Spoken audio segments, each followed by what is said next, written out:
I think there's a delay there. Hello, guys. This is National Master Gopal Menon with Grandmaster Mesgen Amanov, and we are live for round 6 of the National High School Championship. Mesgen, how are we doing today?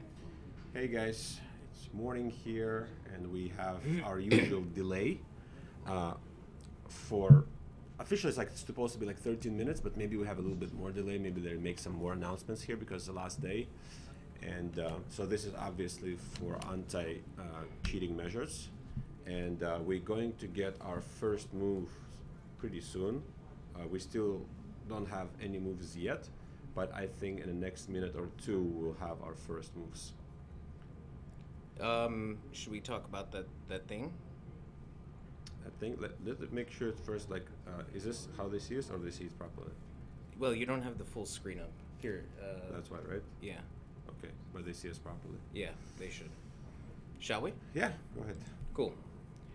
All right, so this came about, thinking about this example, partly because of inspiration from my co-host. It came from one of our favorite books, a book called Chess Lessons by Vladimir Popov.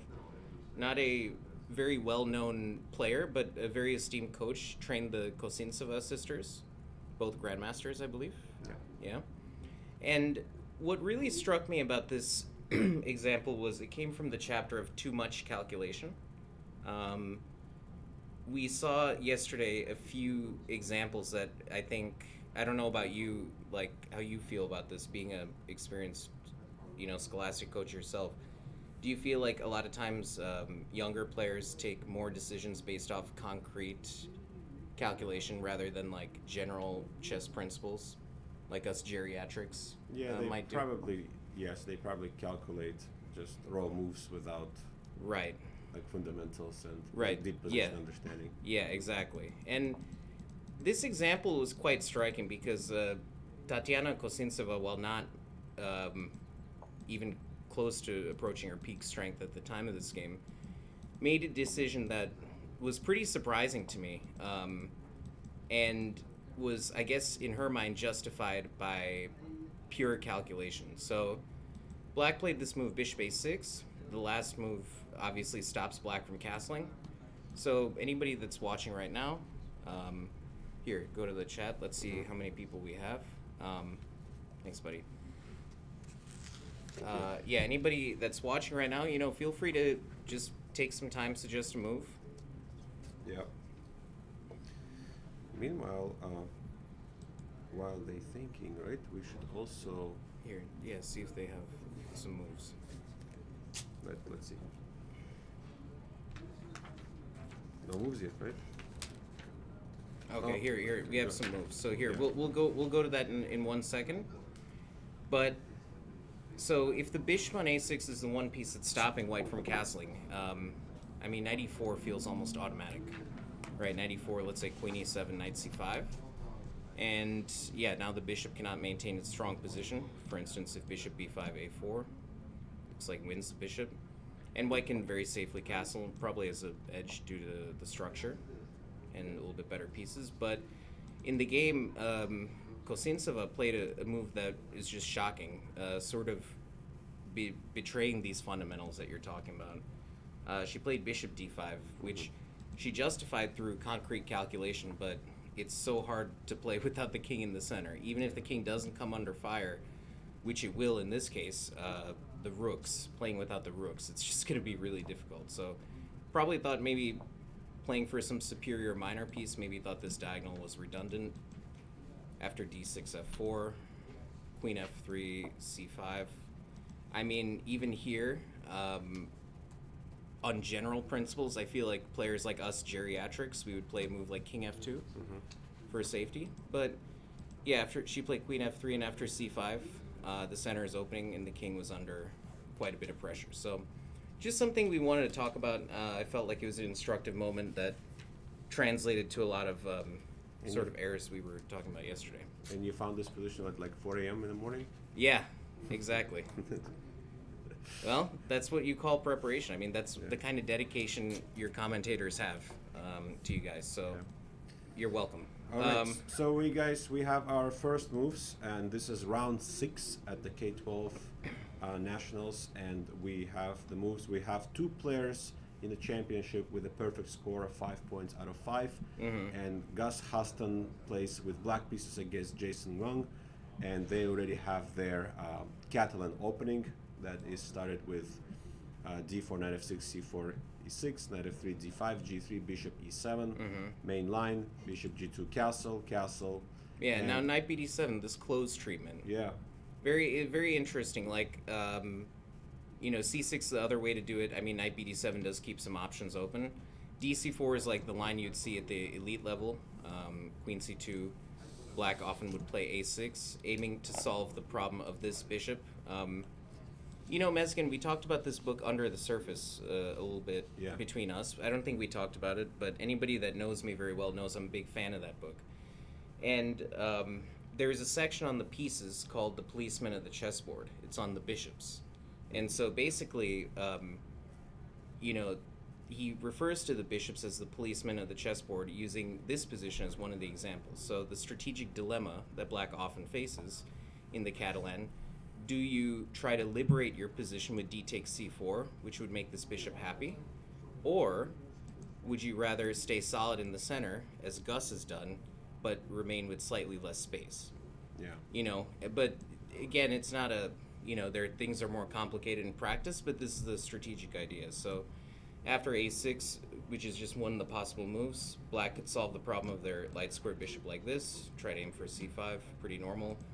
Or after a4, bishop d7, and then try to oppose this bishop like this. Yeah, this is likely to be a positional game with a known theory. Yeah. So actually he played, is there a move after knight d7? He actually played queen c2? No, he played queen d3. He played queen d3. Okay. c6. Yeah, so, queen c2 is like normal. Yeah, kind of psychological game in terms of even more provoking to take c4, right?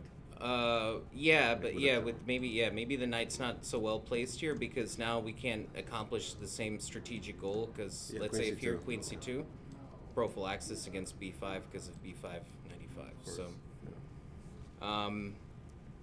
I mean, traditional was like knight bd2 or queen c2, like to get this e4 break in. Yeah. Even here there are some ideas, like a cool trick that I don't want to spend too much time on this, of course, but like let's say here b6, e4, take. Let's say bishop b7, rook d1.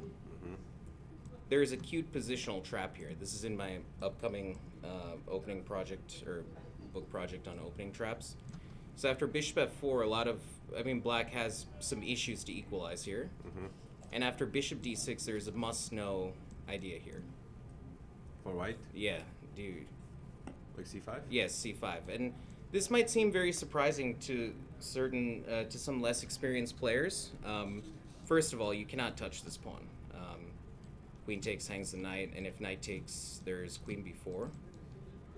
And queen e7 stays in contact with the knight, but rook c1 wins it. And now, basically, after this, you have to move with the queen. And after b4, sure, we've given up this d5 square, but white does have d6 for the knight. That's one of the paths, and the light squared bishop, really bad. So, anyway, just a cool idea that could come about from some of these lines, and we do have some more moves. And so they got here already. Let's do a little bit slowly. So here, after queen d3. Right, c6. Yeah, c6. Go ahead. Yeah, knight c3, b6. You could get this position from the Semislav too. Yeah, b3. Yeah, b3, bishop a6, pretty normal. I always am not sure whether to insert a5 or not sometimes, but okay, e4. dc, bc, e5. Yeah, e5. So they're well prepared, I think. This is probably still within their preparation. Yeah, I'd say so. It looks kind of familiar. D, E, you're going knight g4, right? And if e6, maybe even knight e5. I think right? take is possible. Take is possible, bishop h3, but then knight e5, and yeah, c4 is hanging at the end. Okay, so here white's going to get a pretty ragged pawn structure, but the thing is that with this pawn removed from the center, we're going to have this extra center pawn, which is quite dangerous structure for black if there are a lot of minor pieces on the board. For instance, if we swap this pawn off somehow, even if maybe sacrifice c4, he's probably going to take here. Probably queen c7 first right now. Yeah, perhaps. It should be 2, and I think black is doing fine overall here. Right, but very double-edged. I mean, Of course, yeah. I strategically white's running a lot of risk, but these center pawns can definitely run black over. Yep. Shall we go to the next game? Go ahead, yeah. All right, so we have Nikki Ladon versus Nico Chasen, strong player from New York. Yeah. We are waiting on a move there. So we have just d4, okay. D4. Nico is probably preparing. Okay. So some more playing against the Very Euro. original style. I mean, looks kind of like a normal opening position, but kind of again like yesterday, he's injected his own twist. Mm-hmm. So he's Basically, played knight of 3, b3. avoids a lot of opening spreads. Right, yeah. For instance, if, b3, like Nakamura has played 1b3 quite a bit, but lately he's been using the move order with one knight f3 first.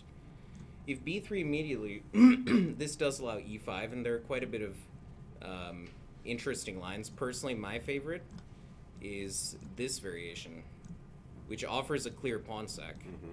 Bishop e5, a6. It's a pawn sack for the two bishops, so if you go here, it's h5. Mm-hmm. And then if here, it's queen g5. Mm. So, pretty decent compensation. So, in order to avoid all that, but still stay somewhat within the hyper-modern spirit, White plays one knight f3 first. So, also, yeah, he's not married to b3 as well.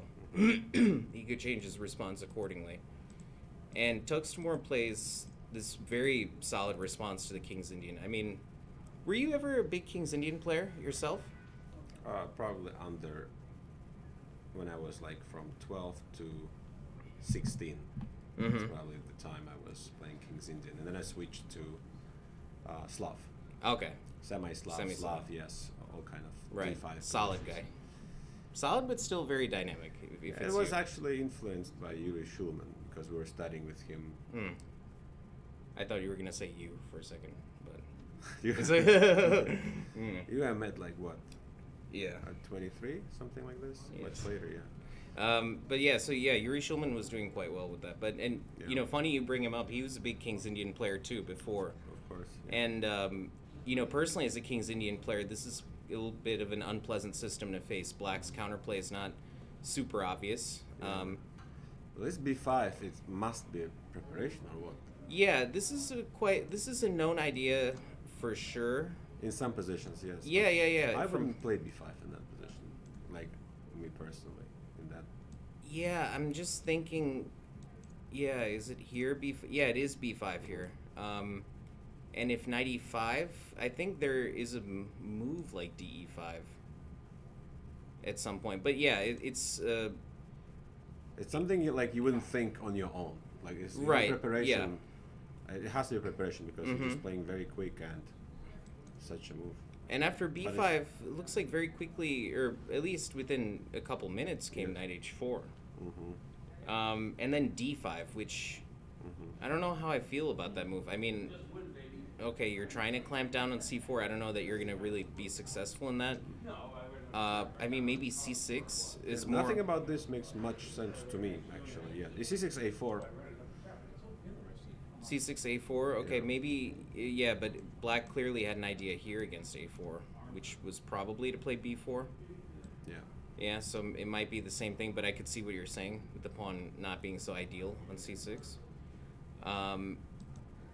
And then d5, yeah, so it was like 5 minutes think for black, and I'm kind of digging white here. I like this, I like this. Mm-hmm. It I just just feels don't like... understand this b5 at all. Like, just Uh-huh. what is this? Like, you know what happened once? Mm-hmm.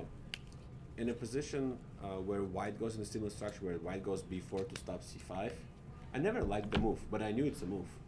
Yeah, in just theory. anti-positional, right? And I played it, Mhm. and I felt like disgusting, about this. So Yeah. like, why people even play this? It's just dumb. And like I probably like made a draw, barely just Right. like hated myself for playing a move that Exactly. I feel like it's wrong, but Uh-huh. theory suggests it. So now I I think is like, don't play a move that you don't like. Right, exactly. And then If you don't understand that move, at least, like it was just not my style. like for instance here, I believe a lot of the modern computers are a big fan of this type of move. B4. I mean, here this has the idea of A4, but like, you Like know, here, I it would do- actually understand. I would Right, be more it- inclined it- to play this than in the position I was. exactly. But this is a very recent, like only in the last few years have the computers started to value such moves, which is, I mean, still it's a little bizarre, but we get it. Yeah, it just feels like the pieces are being handled poorly. Like, because you also play D6 first and then to go D5, and it feels more like a Grunfeld type setup, but you could have gone for that right away. It will be an interesting game. For sure. Vishnu Vanapali versus Sandeep Sedram. Okay, that's a very strange position. Very I cannot- topical don't- line. I don't recognize from Sandeep. Yeah, this is one of the really critical lines. G6. Actually, now I do recognize this position. Yeah. Yeah, this was introduced in a practice by Carlson, who actually it was not his original idea. It was Vitkov? no, Jonas. Oh man, I can't say the guy's name. A Greek player, like 2300 at the Babayan. time. No, 2300 at the time. He sent an email to Peter Heine Nielsen saying, just presenting him with this beautiful idea. White wants to go b3, bishop b2, castle queenside. And, the king is quite well fortified with this bishop on b2, and he wants to start active operations on the king side. A pioneer of this idea was our very own, from Illinois, Andrew Karklins. Did you know this? I know him. Yes. But He's done. I've seen him do an extreme version, even. For instance, like if a6, he's played a3, which is actually a very strong move in my opinion. But let's say here, bishop d3, d6. Like let's say you make some normal con moves. He would go with b4, and he would do this and castle queenside, and then g4, and then g5, and then Velimirovich attack style with knight f5, ridiculously strong. And before I go back to the game, wasn't he like always including a3 anywhere? Like, he has, yes? yeah. Perhaps a little bit too far was an experiment he got away with successfully against Dmitry Gurevich, but not before having a rotten position. He played b4, and queen b2. So, yeah, he won with this, but this is definitely a bit more creative than good, as we would say. G6 is one of the critical responses here. E6, knight f6, d5 is another one. Bishop h6, this is a way to be independent. F4. Here, knight f6 is the other direction. F5 is one. E5, it's very important to know this is actually almost a losing move due to knight b5. Yes. And yeah, this is all in my trap book. f5, bishop b2, knight f6. And here, bishop d3. I know there was castle, right? I think Morozevich has played castle and just trying to like slow play things. And then I think even rook f8 was a critical line with Wesley So versus Volokitin. Yeah, there we go. I mean, I don't understand this move. It's a bit above my pay grade, but maybe it was above theirs too. Just some computer prep. Bishop d3. It Common seems queen like f5. this Vishnu guy is still in preparation. Just Yeah. judging by his time. Sandeep has reacted with queen a5, which apparently is the most common move. ef5, bishop f5. Probably knight e2, you would think, right? Because of castle, bishop d3, you don't want to take with the pawn, although I kind of wonder. You know what I do right now? I'm actually just not even looking at the like very concrete moves. I'm just trying to even like understand like what they got into. You see, there's like they got there's something spicy is gonna happen here. This Absolutely. is something like is a dynamic positional like. As Yeah. maybe some of the today's viewers don't know, like Sandeep is my private student, and I like evaluate most of the positions he plays. I know like, but this one is something he did something on his own preparation. I don't remember recording this, and I probably didn't even record this queen d2 and g6, but I have some ideas and some openings with g6, bishop h6. That's something he probably prepares for this game, yeah. because he in a normal day you won't see him having this on open. opening, right? But he probably knows Vishnu plays this all the time, probably. Yeah. He prepared this. Like, I didn't discuss, and I don't discuss preparations for this tournament with Sandeep, but just evaluating as like, what do we have as in a position? Oh yeah, for sure. No, Dynamic it position. takes a little bit for the eyes to adjust. It's a very non-standard position for sure. I will say this though, compared to some of the lines, other lines that Black has to endure in this system, like despite the positional concessions, he has active pieces, and I think his king is at least going to be safer, generally speaking. I think that has a good practical value because it doesn't look like White's play is as straightforward. Here, let's say hi to our chat real quick. Who do we have here? Yep. We have Aid in our chess, the guy who was with us the whole day. So thank you for coming back. And we have Chess Lover. We have, I would assume, many more players. Okay, so he has gone 92. We do have a interesting development. We have some moves in the Ladan Chasen game. Is it Laden or Ladan? I don't know. No. But yeah, this move Bishop F5, very solid response to everybody's favorite opening, the London system. Or non-favorite opening, right? Yeah, yes. This is the joke. And so here, C4. I know there was E6. I don't think DC4 was really a move, but it could be. I know there was one famous line like this after C4, Bishop take B1, Queen takes. This is very important because if you play the stereotyped Rook takes, there's Bishop B4 check. You have to go King E2 because Knight D2, Knight E4 is disaster. And this is Queen takes B1's Magnus Carlsen move versus Wesley So. Right. Yeah. Several times actually. I think. Yeah, I think the game, the most famous game was when they got some sort of Carlsbad structure and he won a nice game. So the idea of actually doing this, moving the king like this, is just to get a two-bishop advantage. Right. And Yeah. Just, try to outplay. And actually, Magnus Carlsen won this game. Mm-hmm. Did he play King D1? No, he's played C4, so trying to circumvent that. I believe if E6, then it's Knight C3. Magnus Carlsen, Oh, yeah. The game here, it was. I know what game you're talking about. There's a couple twice, games. Yes, yeah. that's what I meant. Yes, the two games he Bishop played. B4, Twice he and won. he didn't. He never did that, right? King D1, right? King D1. King D1, yeah. Bishop D6, Bishop G5. I think was their game, right? Yeah. But this opening should not be advised at the level 2000 and below. Mm-hmm. Because like with a king like this, you have to have special skills to play like this. If you're under 2000, you probably shouldn't do this. You would have to have skills like you and me.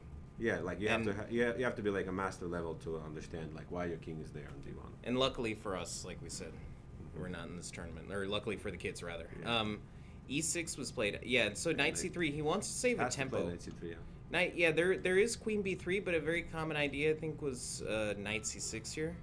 Yeah. Or I believe DC4 was the other type of move with this type of action going on here. Mm-hmm. And something Take spicy. C7, yes. Yeah, taking some Knight D5, Bishop B4. I know there was some line like that. Nikos Nitirlis, a very well-known opening analyst and author for Quality Chess, he's written a Twitter thread on this. He was doing, I think, at some time, like opening secret of the week, and so it was a short mini repertoire for Black against the London with Bishop F5. So quite solid move, and yeah, we'll see some further developments there. Sharvesh Devi Prasad. We have a hippo. So we have a 1 b3. We had a 1 knight f3 b3 already. Yes. And this is the player who was visiting us yesterday. Yeah. And kind of said not nice things about Nico Jason, right? Yeah, but well, I wasn't really too fond of that. Yes. But Nico is a professional chess player, of course, and far more accomplished, complete, and experienced, of like, course, yes. So and has better opening preparation. we I were think. hoping for them to play against each other, so Nico shows in the class. Just flex a little bit, yes, right? flex him and just show prove the actions on the board. But maybe it will happen, maybe not. In any case, yeah, I think Sharvesh, right, was a little bit Yeah. over the top with his comments. 100%. Yeah. But yeah, he's played this hippo. I mean, black setup. I mean, what do you think about this mixing f5 with bishop e6 and castling queenside? Because I know that there's position from Austrian attack, right? Yeah, in you the just have to Pierce. like make sure that f4 is not like winning for white at any point, but some aggression needed. So who is playing? Okay. So Sharvesh is the one who is playing hippo with white. Exactly, Yeah? and Okay. which seems kind of in line Contrary with his to- you think- outlandish with his outlandish personality, perhaps. I mean, But I would take him as an aggressive person. But he plays like well, but sometimes aggressive behavior can often mask some sort of insecurity, right? So, yeah, here we were talking about bishop e3, where it's a slightly different position, but I've had respect for this line. I kind of don't feel like it mashes up kind of poorly together. Before we go to this game, Mesgen, one of the most surprising opening ideas I ever found in my life, I found last week. There is a move that in the recent TCEC Computer Championship, there's an engine named Winter, not very well known, was calculating this move and This played push-up? something else. Yeah, it calculated a move that has never been seen before. Do you want to guess what it is? with white. Mm-hmm. 1 second. How much time do I have? Never been played before. At least on a high level. What would be out of line? B3 would be out of line, but possible by engine. Mm-hmm. B4 could be out of line. Oh boy, like our earlier discussion. Yes. Yeah, no, I don't. It's H4 could play, but I hate that move because of bishop G4. But Right. they like sacrificing pawns, right? yeah, and it could fit in after you. But computer could play F5, maybe. Oh wow. And Okay, maybe so this idea you- of take E5, something like this. Yeah, okay. So the move it calculated was bishop d2. Oof. And, okay, it didn't go with this. It went with the main line bishop d3. But, what's interesting is oftentimes in this new era of opening preparation, trying to avoid, well-known lines, but, finding ways to make just certain moves which look ridiculous playable. This move is actually quite playable, and it does have certain advantages over the traditional bishop e3. For instance, b6, I know there is one line like this, right? The bishop gets hit with tempo. There's options open. If bishop d3, knight a6, this is a move. If bishop d2, if knight a6, we just snap it off Yeah. and then castle. And so we still have attacking chances on the king side, and the black pawn structure not so flexible. Light squared bishop, hard to find a role for it, really. So let's say C6, normal. So c6, what was it doing? It's done queen e2. You could also play e5 and h4. One interesting idea is you think with bishop d2, right? It weakens d4, right? So bishop g4. This is actually the worst move you could play. If knight c6, the best move here is queen e3. Gives white a clear plus. And the center is unassailable. So like if here f5, and then if queen e3, if you go knight d7, just e5, and now black is positionally lost. No break in the center, and I have a big attack. Let me ask you this question. So we, just for our viewers, right? So we're discussing an Austrian attack in Pierce defense. And for example, for your students, do you recommend to play Austrian attack? Sometimes. I mean, they have to be pretty exact. I kind of like G3 fianchetto system, or like H3 G4. Yeah. So if just to revealing a little bit, yes, my favorite system by far and is fianchetto system, and this I'll just tell you why I teach the students. So for example, so after G6 we get G3, Bishop G7, Bishop G2. Solid, controlled Castle aggression. 92. The way I explain this, why these are the choices against King's Indian with fianchetto and like with a normal with a Pierce with G3 is like you have a similar structure on the king side, right? Yeah. But you have also the center. So it's probably the most annoying for black that they don't have much counterplay because they have a very similar position on the king side, and if you just show even more moves here a little bit, right, with the castle H3, Bishop E3, or Bishop G5, like disappearing moves. Like the Karpov Timon, yes. Timon, yeah. Yeah. So let's say 92, people play here 97 or C6, 96, and 96 have so many moves here. But let's just say normal, right? Let's say normal positions like this. h3, H3. rook e8. Like, just refrain yourself from playing d5 here, just play bishop. So here, for example, yes, we could have played bishop g5 to provoke this idea h6. And you win the tempo back. Yes, Queen D2. here c6, queen d2, attacking pawn on h7, disappearing move, let's say king h7. And this would be something like Karpov this. Timon with the knight was on a6, Knight right? a6, yes, Yeah. it was a different position, but it was not. I think it's absolutely not sound what Simon played in this position. Oh, absolutely. But here, White have so many great plans. Like, let's say like rook e1, rook d1, g4, knight g3, f4, just. Yeah, So- a4 first probably to yeah. stop b5, but yeah. Karpov's style is like just ignore. He wants to provoke b5, he just plays a3. Right. And when the knight is already on g3, b4 is no big deal because you just Because move you the just knight. go knight e2, and So- you could even undermine the queen Yeah. side with a3. So the way I teach students and suggest against peers is this G3 Yeah. objective rich. It's very solid, very good. But my second suggestion Oh, would be Austrian attack. Okay, Yeah. that's interesting. I mean, because personally, I've played a lot of Peertz Modern, and like, you know, what I love to see as black is like, yeah, come after me with this, come after me with the crazy lines, bishop Yes. e3, queen d2. This gives me stuff to counterattack. Your system, it's annoying because you're taking just enough center to restrict me, Yeah. but you retain some aggressive options yourself, and your position is so solid. Also, like, probably even preferred knight position only too in some ways. You don't Oh, blocking a bishop. oh, only too, yeah. 100%, but also the F pawn. Like, Yeah. we talked yesterday about key ingredient in a lot of plans being pawn breaks. Yeah. Just a quick question again, for your students, what do you usually teach here? Like, I've shown E5, I've played this quite a bit in Blitz. So for that, for me to teach them Austrian attack, I have to know my student is like very attacking player, Right. and in that And they case, have I to would do some work, too. Yes, but lately, for the past, let's say, 4 years, I don't even show Austrian attack. That was like an opening before Yeah. G3. When you know that G3 is just better, like risk-free, just slightly better position, like you have this slight edge, just keep it G3 and And- just G3. And yeah, I don't want to dwell on this too much, but I do want to highlight, you know, just for those of you guys who are interested in Mesgen's reading and want to see an example of one of his students employing G3 in practice. What was the article called with you and Raj? Remember Oh. when he tricked the kid into the He wa- Peertz? that was the story actually. Maybe I'll just quickly tell about the story. For Yeah. example, I made a discovery. It was against Ryu Chen, a chess player, very strong. Yeah, but very he's strong right player. now.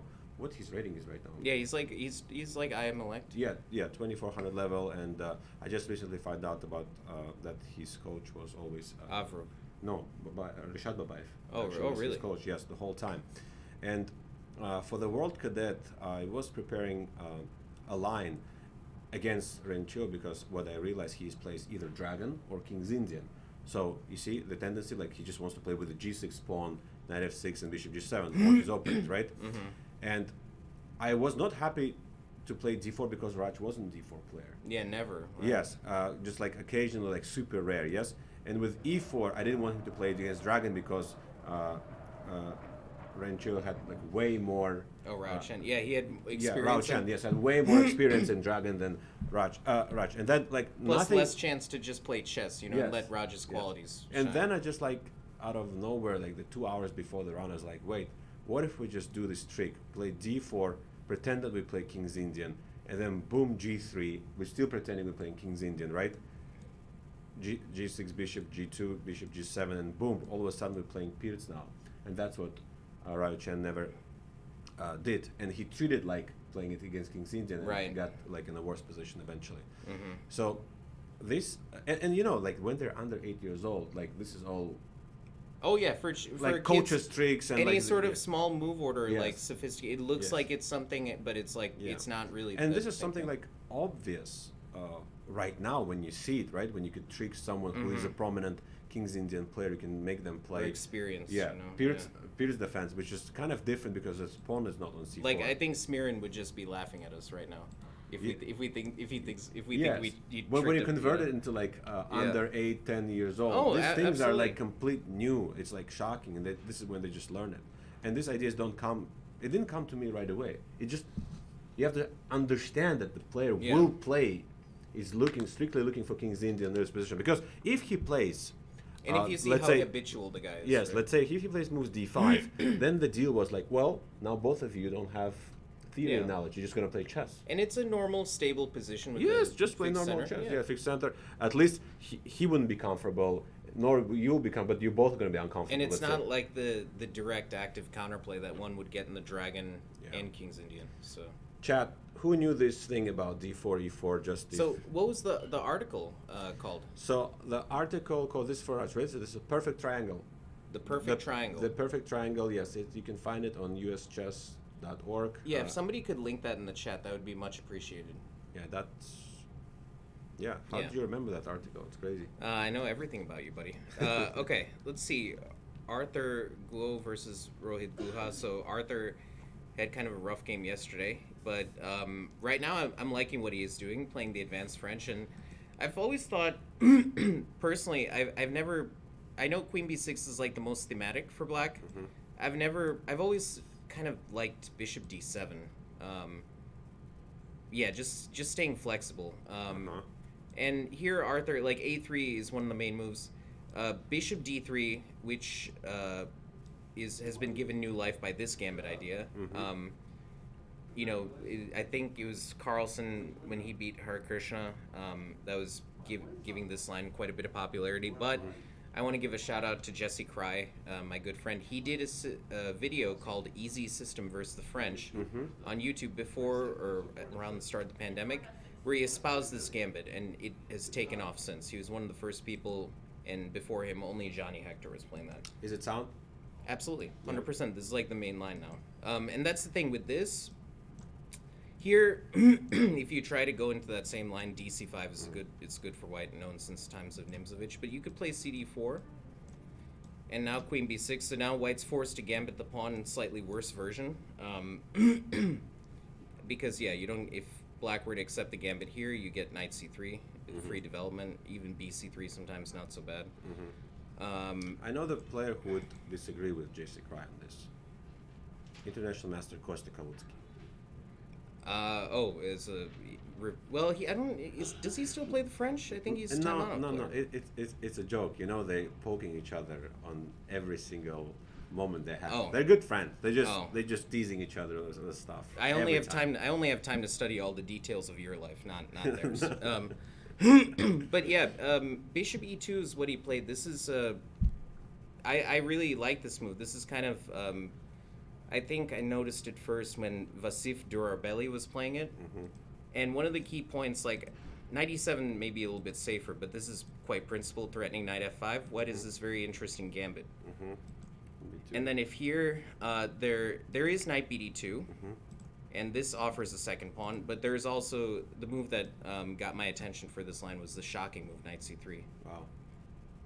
Amazing. I mean, I don't know if I would call it a disappearing move quite, but yeah, basically the point is if this, at the cost of a relatively expendable flank pawn, we've saved these very important pawns, and like we can later maneuver our bishop to here like this. Almost like a Benko gambit in some way. Like That's true, but like you get some. No, you get a can aim at the better king. version, I think. Wait, Yeah. much better version. Yeah. It seems. Yeah, I don't know. It's been a while since I checked this line. I know there was a game between David Howell and maybe Simon Williams in this, but yeah, a very, very topical line, very sharp game ahead. And yeah, these pawns can be quite weak. Oh, do we have the? Oh, nice. Thank you, Pete. Yes, this is exactly what I want. I would keep the clips coming, buddy. Really? White is dead winning on the board one. On board one. Yes, dead winning on the board one. Wait, what? No, go. No, it doesn't look like winning. Nothing. Whatever. chess. White is dead winning on board one. Are you sure? Yeah, whatever. It does matter. Okay. We need to go to the other games anyway, right? Yeah, in order, right? Are we Advaith. in order? Yeah. Okay. So this is, Maximilian Liu versus Advaith. Okay. What is with these kids in B3 today? Maybe were they just think couldn't sleep in, so they couldn't just prepare. simply avoiding the theory. They just want to play chess. And again, look.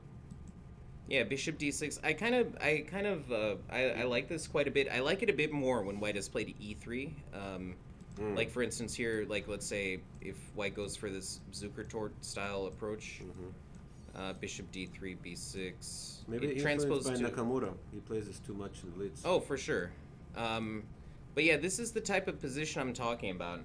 Especially if white goes for these types of positions, I prefer black a little bit. You have very easy play like this. Yeah. And white doesn't have much to aim at on the queen side. Like, it would look normal to go for c5 at some point because you want to contest the center. But this, I feel, only gives white something to bite on, you know? And this is really efficient setup for black because white doesn't have much to bite on. However, with the king side reinforced, you know, this type of position is a little bit more enticing for white. And here, I'm not sure I'm a fan of this move that Max played. I mean, d4 is certainly normal here. Which move? He played d4, but I kind of like this approach in the true hyper-modern style, keeping options open. And you could even go for d3 and e4 with rook c1. And yeah, that's why I kind of prefer this setup when white is committed to e3. Yeah. It kind of defeats the purpose almost, right? This move d4, the whole delay of that. He was delaying that move for quite a long, and now I think maybe he's not even secured his knight e5 move to play d4, right? The knight on c3 is blocking that, so not a big fan. On either of this move. In general, I would say, like, in the Queen's Indian, for instance, we know that, like, okay, that's inaccurate move order, but whatever. I'm just getting to the position. So c4, castle. Kramnik, like, after knight c3, knight e4 is a move. I've seen a lot of less experienced players play a move like d5, though. And as you've played quite a bit of g3 Queen's Indian yourself as white. Like, you know, this structure is basically completely out of fashion. But white's not playing b3 here. You know, these hanging pawns are quite vulnerable, and black doesn't really have a lot of dynamics to compensate for it. I mean, there are plans like this. We could go on and on. Yeah. Kramnik has even gone to the point where, hey, if he's like rook e1, knight e4, in the 90s, he made a living playing this move, rook e1, aiming to provoke d5 to just get that structure. And you know, white does have a version of this, but with the bishop on b2, maybe not the best. This bishop is nicely posted up here. But yeah, I'm not a big fan of d4 still, you know? Can you go to the Kramnik rook e1? Absolutely. Yeah. We should tell people what is the best move in this position, right? Oh, well, yeah. I mean, look, we're not talking about 2800 level, but under 2000. Oh, I thought you were talking above 2800, like God level, Alpha Zero level. No, I'm just talking about just practical chess. Well, that's what, yeah, d5 for sure. A pawn sacrifice. Polagevsky Gambit. Yes, and if black doesn't take the pawn after knight c3 is like a sad position almost. Yeah, you shut down the bishop and e4. So, and after take knight h4, knight d4 is possible to put knight h4. Knight d4 was the original Polagevsky. Yeah. Yeah. Then the idea is knight f5 here. c6 is the main move. Yeah, c6 is the main move. We take, knight f5. And you showed the trick, right? There are many things. There are many tricks in this position, yes. The game with the Korchnoi. Do you remember this? It's a great tactical puzzle, I think. Show us. So bishop c5 looks normal. I think the move was knight c7, right? Yeah? One of the moves? Yeah, knight c7. Yeah, the main move, yes, yeah. So bishop c5, this is what Korchnoi played when he first encountered this idea against Polagevsky. And here this is just not really that great after e4. His idea was to challenge the knight with knight e7, but there's a beautiful idea. Yeah. I know that idea. Yeah, exactly. Knight g7, and now the very surprising b4 is the point. This type of move is very easy to miss. One of my favorite books, I think you've read Invisible Chess Moves, right, by Afik? For sure, top 3 books in the world. Oh, absolutely. The first time I read it, I read it in like a few hours. Yeah. The first time, I couldn't put it down. But I in my Improve My Chess program, I used that book. I used probably like at least 20 positions from that book. It's such a great book. It's such a great book. Like we recommend that book to everyone. Invisible Chess Moves by Johan Afik. Yeah, and Israeli chess I am international and master, study composer, like one of the best in the modern era. Yes. And what you know Just the like book. a scientific approach for that. Just like the Yeah. book is written so in a genius way, structured. Right, unpacking why we miss certain types of moves and like Yeah. categorizing them. Yeah. One of the categories, of course, being where where the blow or the point occurs on the other side of the board. Like, Yeah. looks like all the action is occurring here, but if we look at the bishop, it has no squares practically. So using the open king and the lack of Yeah, squares bishop for the takes bishop. before queen d4 check, just for some of you who Mm-hmm. don't see it. Discovering your blind spots is the Exactly. idea of the. Yeah, that's why I think as black, like I've recommended to certain students to play this move, knight a6, just so you don't have to play heavy theory. Basically, the idea is if white goes knight c3, which looks natural, Ooh, now the interesting. center gets undermined. Uh-huh. Yeah, it's Tivyakov idea. It's whatever, but you know, Tivyakov, yeah. yeah. I don't see him. Like I used to see this guy a lot, but on every Olympiad I saw Tivyakov. He wrote a good book recently called Yes. Rock Solid Chess. Yes, Very yes, good he book. did. He did. Excellent book. You already read it, yeah? I did Good book? in a day. I read it. Yes, it's a good book. When you say you read book in a day, like you go over all positions? And Yeah. You like try to solve them, or you just like? Yeah, pretty much. You know what I recently discovered? Mm-hmm. Like, so I advise some chess books to my students, right? Mm-hmm. And then they use the same wording that you used. They say, "Yeah, I read the book." Like, and then like when I ask them, you know, like how did you read it, like, you know? Mm-hmm. And they say, "Yeah, I just read it." Like, so, and I say, like, wait, without a chessboard, like you just read it, like Yeah. without a chessboard, without making moves, like they say, "Yeah." And I understand if you say that. Right. You can clearly, perfectly imagine Right, yeah, I can chessboard. You don't visualize, even yeah. visualize and everything, right?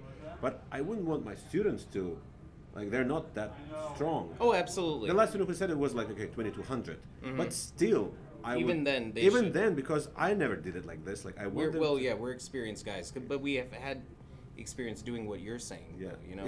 I just still prefer them to actually have Oh, push the absolutely. wood, you know, like, and 100%. make it on the board. Yeah. So, if you're analyzing grandmaster games, and just it's always preferable to make it over the board. My favorite, quote on this subject was Elvis, who drew an analogy to being a car mechanic. He said you don't become a car mechanic by just staring at GUI the entire time. Correct. What we have here, we have Cozio. yeah, we have Spanish Ray Lopez. Yeah. What's the name for this? Cozio with 97, A6, and then 97, another version. Erwin Lamy had a pretty interesting course on Chessable regarding this. Yeah, I was actually studying this position with or without a6, like with g6. Yeah. With or without, yeah. Yeah, both I are don't remember the interesting. nuances now. So G6 first, I think, was allowing this move, and if take Bishop G5, I've studied this with Grandmaster Nikola Mitkov, who I've seconded, as most people know. And basically, the thing is that it's sort of reckoned that White has a better version of the exchange Ruy Lopez because he's exchanged off Black's bishop pair, as opposed to something like this. And he's achieved the strategic goal of playing d4, which grants him a clear-cut majority on the king side. In effect, an extra pawn. But there's a whole battle ahead. Yeah, I prefer white. Yeah, that's a traditional opinion, you know. I kind of do too, a little bit, but I mean, it looks Computer like it knows how should to be. equalize, right? Yeah. Yeah. And so 97, I mean, could circumvent that. It does retain some options like this. Also, there's interesting idea if you want to play d5. This Seen looks as old like- as Steinitz. This looks like Panziani now. Yeah. In a way. In fact, it could. Transposed. Yeah, it in could some be. lines, yeah. Yeah, but so he does this, and yeah, similar to g6, there is this gambit approach. Although here, take bishop g7, probably bishop Perfectly g5. fine. Yeah, Yeah, perfect. bishop g5. Yeah, so What- bishop. If he does this, bishop g5, I think, or maybe knight d5 first. Maybe knight d5. Full Then- compensation. Yeah, it should be. So this actually transposes, I know, to G6, like one of the old lines with C3. Although maybe Black Yeah. has C3 A6 inserted, which was seen in a lot of games of Smyslov. Here at 95, I know White gets a better structure here, but Black does have dynamic play. Like this pawn is isolated, could be attacked. There is play on the b file. Interesting. This is very interesting. Does he castle Queen here? d6 Does he is safe too. Queen d6? Was he B3? thinking bishop f4 maybe? Knight takes. Knight Oh, takes, whoops. yeah. Okay, sorry. Only that's why it's possible. Yeah. No. I think so. Then I believe this is the move. Then. Yeah. The Bishop only c6. issue could be is b3, if that's an issue. Queen d6. b3. b3. What a move. If Maybe- that's an issue, like You know, now I kind of wonder. What if I? Now that I say I faked you queen out. c5 maybe. Or yeah, Queen c5. Right. That would make more sense. Yeah. This h6 looks pretty decent for Black. I think. Interesting. Very yes. active play. Yeah. Here, yeah, okay, so castle, like I was saying, Mm-hmm. and Black is probably going to win this pawn back if White does take. I think he's probably better off just playing bishop c6 and going for this structural edge, keeping the knights for the squares. What's the evaluation of the knight c3 here? Knight c3, knight e7. Yes. d5, are you saying? Still, just like it. Even trade Yeah. everything and up his color bishops. Yeah, no, if anything, I kind of prefer Black. Maybe, but, White's very solid. So they played this? Queen d6? No, I No. think he's probably thinking here, which is maybe he's just trying to collect himself. Here, let me see this. He did castle. Mm-hmm. 8 castle? Mhm. Okay. Let's go to next game.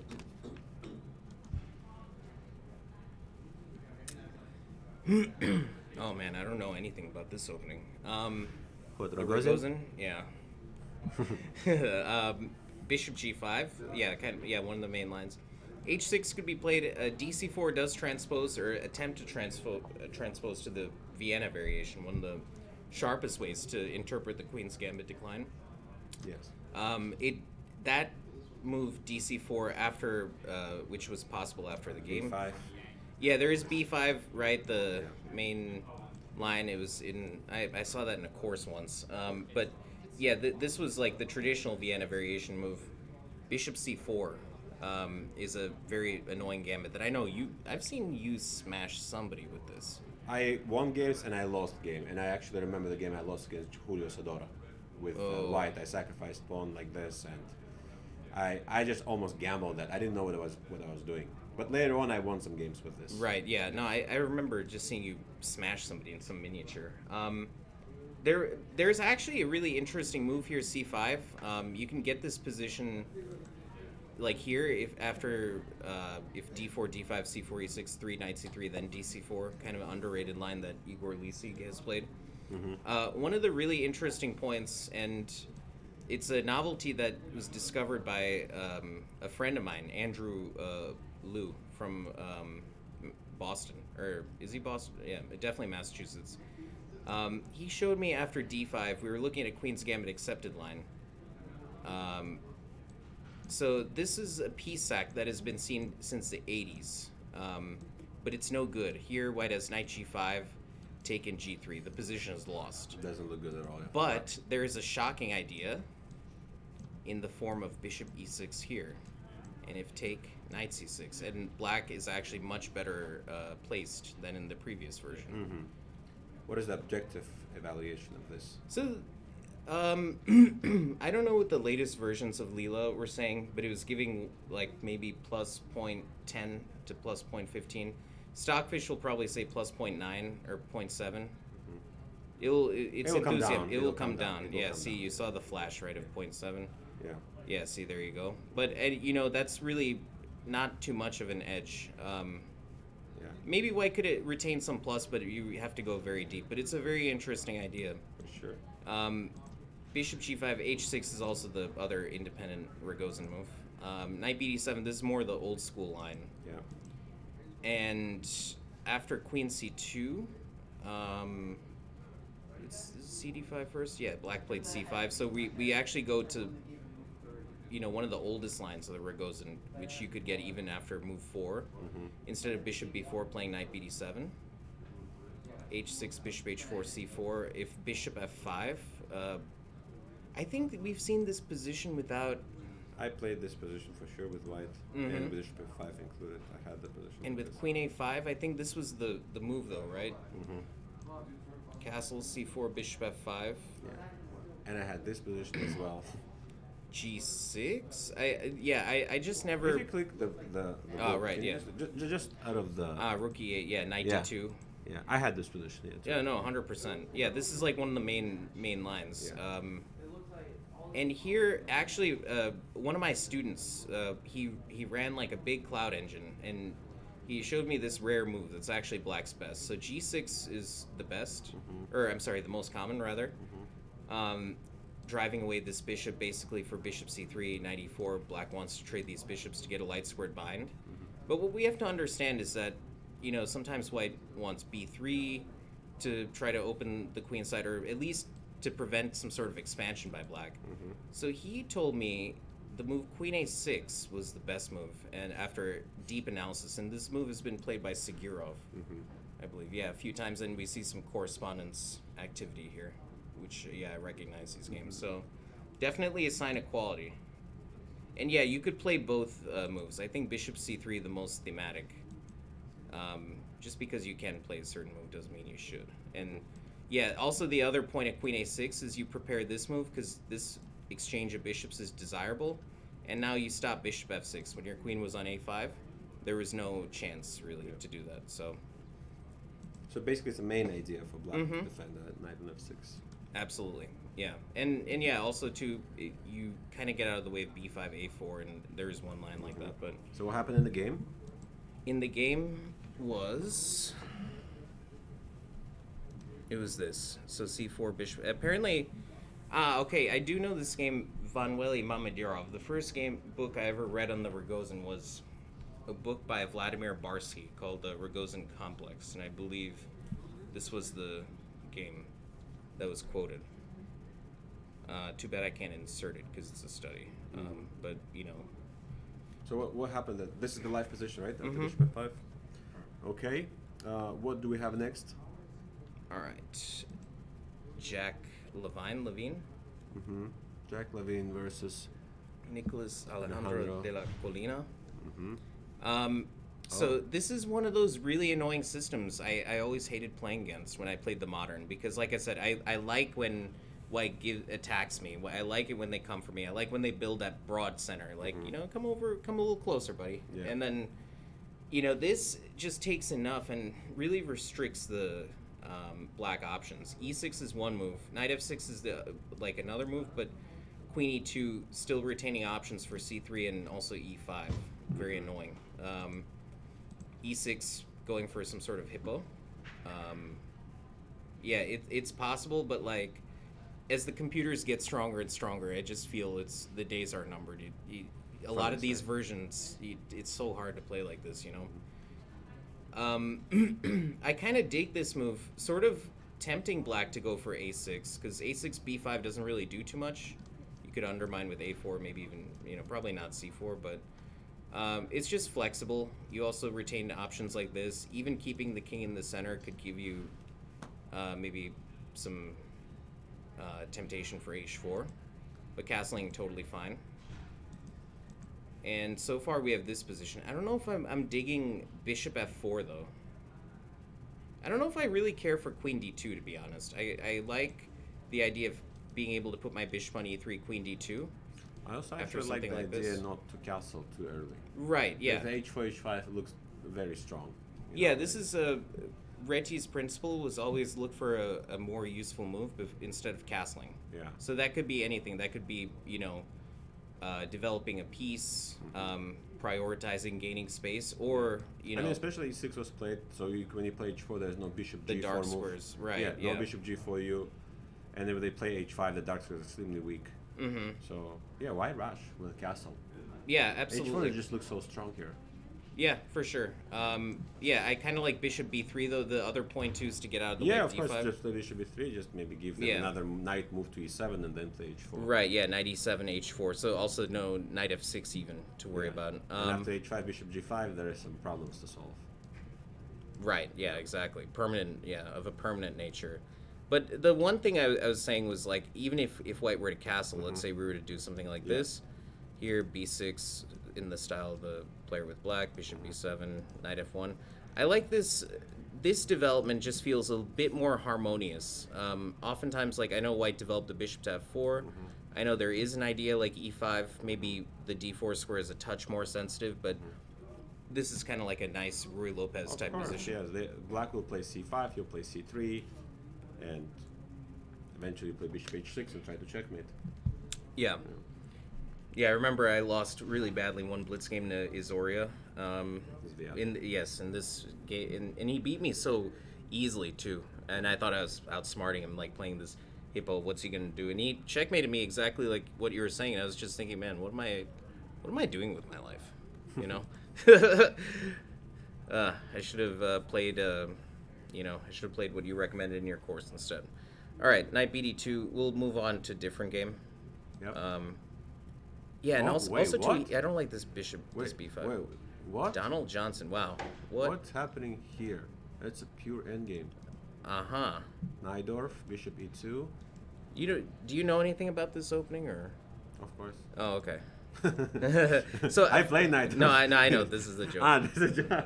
Yeah, so here f4, I think this is maybe the sign of unfamiliarity. I mean, I'm really unaware of any sort of ideas. No, this is just already straight up accuracy. I like b5 here. No, f4 is just inaccuracy. Exactly. Because really, like, after f4, who is the player with white? Thomas Lane, right? So if Thomas Lane's gonna watch you on this, right? So a better move is king h1 or bishop b3. King h1, yeah. Yeah, but f4 is just inaccurate to b5, and black just solves all the problems with one move b5. Yeah, and the real problem is that this light squared bishop is just stuck behind this pawn, and it's not like f4. It's not conducive to an attack, really. I mean, Karpov has played it, but not immediately. He's delayed it. Back then they didn't know. Yeah, the theory, it was kind of like the Wild West over there. And he was one of the pioneers, along with Geller and Smyslov. Like, if I get this position and someone plays f4... Oh, no, I'm already writing the 0 and 1 in my head. I'm not doing that, but I just know that, okay, I'm preferable now. Like, I can just play for win this, yes. There is a really good game here that Jurtaev Carlson... that was with b5. I think white went for something like this. Maybe bishop f4. Jurtaev Carlson? Yes, There's a chance they played against each other? Yeah, 2004, when Carlson was very young. Very young, right? I used this game to show, like, just to talk about initiative, how when an initiative can peter out. Let's just see it real quick. So it looks like, less experienced players often think that white's just, totally all over black, right? D6, look at how forward he is, right? All this stuff. But it's an illusion. Bishop c5, so getting out of the way of d6. Get out. Now threatening this.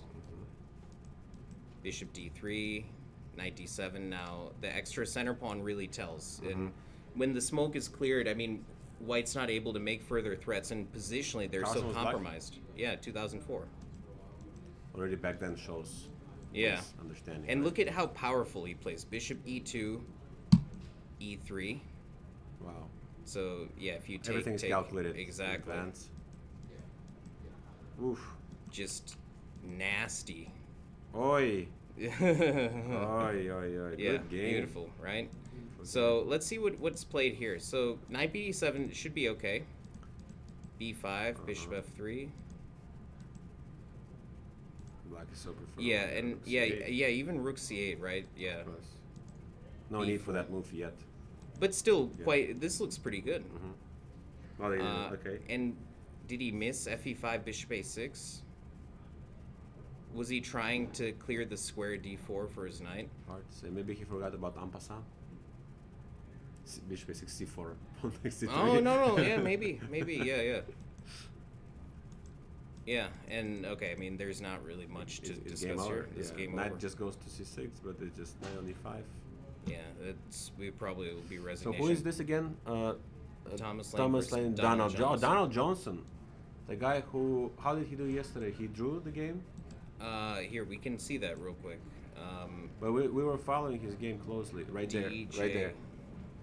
That was the Jason man. Ryan. I like the way he played. He played really enterprising. Technique was not the best, but he plays very enterprising. Click here somewhere like on move 20, just to see like. He was completely winning that game. Yeah. Completely I winning, remember. Yeah. crushing. Yes. Yeah. I like the way he plays. Very active, very Yeah. crispy style.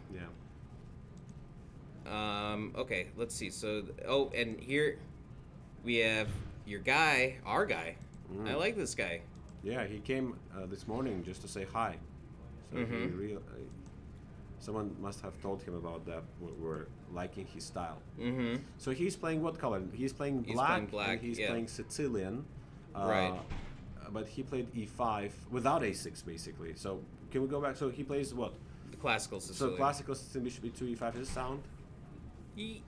Bishop e2 e5. I mean, that's the kind of independent approach. I know a lot of classical Sicilian enthusiasts like. I know Dmitry Gurevich has like made a living basically playing g6. Personally, I'm a fan of the Scheveningen variation, so I play e6, and I've saved a tempo on a6, so that gives me a lot of extra options. Is it fair to say bishop e2 doesn't threat any? I mean, in view of those, like they're interesting tries for white. I think e5 though, like Alex Fishbein loves as a classical Sicilian player himself. I know he loves to play like this as white. I know if bishop e7, bishop g5 is the reason why most books recommend h6, and there's some like long theory like this with castle rook e1. Yeah, that I just never really could be bothered to get into. Also, the other thing was even if white played knight b3, basically the books say that, black is equalizing with a5 and stuff like this because of like bishop e6 and later d5. But I never really cared for some of these weaknesses in the endgame. I mean, I think black is okay, but... And compared to neither, who saved time on a6, right? Because yeah, that's the whole point, right? Like, if f4, let's say in this style of the last game, there's a5, a4, knight b4, and there was some trick bishop with like bishop e6 and knight c2. I know there's some trick like that. I'm too lazy to figure it out. Queen b6 check the idea. Right, yeah, queen b6. So yeah, bishop e7. This gives white what he wants. I know this was Rajabov Dinglerin, I believe. There was some game in the World Cup playoff. So what happened in the like game this. after Nathaniel played e5? So yeah, bishop e7, bishop g5. Yeah, this gives white what he wants, I think. So it's a very knowledgeable guy, Kiran Nasta, right? Who actually plays like he knows it, and he probably knows it. I mean, yeah, I guess it's not too hard to figure out after bishop g5, right? You're taking away defender he knew the to idea, d5. he plays it. Yeah. Right. And yeah, this type of position, I mean, really kind of depressing. I don't think so. What we saw from Nathaniel yesterday, a lot of fire, right? A lot of spice. I don't think his best playing qualities are going to be exhibited here. Well, being what given happened, the I think, chance. in this game, that when his opponent played bishop e2, right? I actually don't think he knows. Right, the about specific h6, yes, nuance. and, Yeah. Specific nuance about this. Yeah. Yeah, it because it looks like such a non-critical move, even if it's Also, in not his style. This is not his style. right. Yeah. Maybe. Yeah, I wonder. I mean, e5 is kind of active in his stuff. Maybe he could be better off with g6. I mean, I don't know. I'd be interested to hear your opinion on that. As I a think coach. for him, as g6 is a better version for Dragon, with bishop on e2 with his style. But overall, I question at his level and age to play Richterhauser. I even question that for him to play Yeah. because he doesn't seem like to want to crawl around his pieces with e6, bishop d7, Right. bishop d7. I mean, the play is sharp, but I kind of like him being on the other side of that sharp. Yeah. So, If bishop so- g5, it could be sharp, right? But right, that's what I'm saying. with Yeah. bishop e2, This is to me the Richter Rouser. Yeah, but this is something else. yeah, different animal. Okay, let's go. So what happened here? Yeah, we get a situation with opposite colored bishops here. I mean, it looks like the white bishop has better prospects. Yeah. Now, the situation would be different if somehow the bishop were to be exchanged for the knight. Very hard to see how that will be engineered, Yeah. but Well, somehow like the bishop had to be transferred to b6, king h8, f5, do something. But right, yeah. but here he'll have some problems. What happened? Let's keep moving. Okay, so here, let's say this queen c7. I mean, I don't know. Keep on if going. that Yeah, was it doesn't maybe matter. the This all doesn't matter. I just want to see what position they get. Okay, I kind of like what he's doing with the place. Maybe bishop g5 Has to here. play bishop g5, but missed Maybe that. maybe not. I mean, oh, because yeah, I think knight e3, right, to take back with a piece here. He has to take with a piece, yeah. Yeah, Rook. yeah, because okay. The worst thing white could do in this position is take with the pawn. This is a atrocious move, Yes. in my opinion, because after queen c7, now the opposite color bishop's situation kind of favors black, who's maybe going to reroute the bishop And here. black is just better here. Yeah, perhaps much better. Yeah. At least practically speaking. In fact, here, quick evaluation station. For us, Yeah, minus 0.4. yeah, I'd say that's reasonable. Practically, but practically, I'm I'd just say giving it's it for the more. computer. I would say more For humans. For Yeah, humans I more. agree. Let's see. Ooh, Like computer, understand this is not very nice. It's good. you know they say your technology listens to you, and I kind of, Yeah, because that's what we would. I'm kind of think, right? suspicious here. Yeah, definitely. Yeah. There's no counterplay for white. And when you take with a rook, evaluation station. Okay. When you take with the rook, I would say, at least, I would say almost the same, 0.1 or 0.8. Oh, that much you would give. I mean, I kind of want to just to be controversial, but 0.6 is what I would give. okay, But could I'm be. gonna go with 0.7.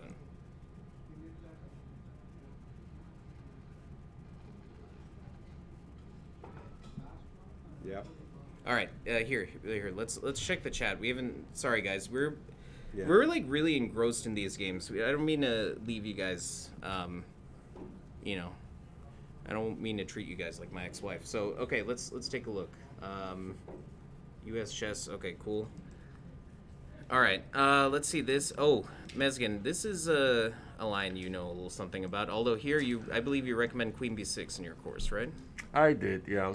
Mm-hmm. Queen C7 is interesting. Shabalov played something like this against me, but he did it with G6 first. F3. I don't know if I'd commit to F3. I feel like I'd play Queen E2 first. Yeah. But yeah, F3. He's going for style of Queen D2, and there's some merit to this. If Black does play like with E6, this type of setup against the English attack with Queen C7 is a bit slow. He had to take on F6, I think. Yeah, Did something fast. but I don't know. would say better without F3 because Yeah, for sure, Yeah, better. when there's E6, I know Nisipianu, for instance, in the late 2000s, had quite a bit of success. Here, I've always liked Knight C5, but for some reason they've played Queen A5, and he always had success like this. And the idea was F4, F5. Yeah. Very quick. And what's beautiful about this trade of knights, it does gain some time for white, but in the event of E5, after F5, so like let's say here, F4 castle, F5, E5, white's main strategic goal is to establish a good knight again on D5 against the bad bishop on D7. The trade of knights does wonders for white to step closer to that goal. Chat asks, please do a live look in all the games, even if it's quick. Is that useful for us? Here, let's just go, first looks. Yeah. This game has quite a bit of progress in it. Wait. Very original core. Oh, wow. Brandon Joseph Chen with black with Alexander Zlodev. Mm-hmm. Yeah, Okay. my F4, cousin. bird opening. Yeah, bird up. Mm-hmm. Yeah, sort of. Yeah. So they're it just on transfers their to own. reverse- This is not. yeah, A, Leningrad, yeah. this is not a theory. Just something on their own. They're just playing chess. Right, and yeah, Knight C3 kind of interesting.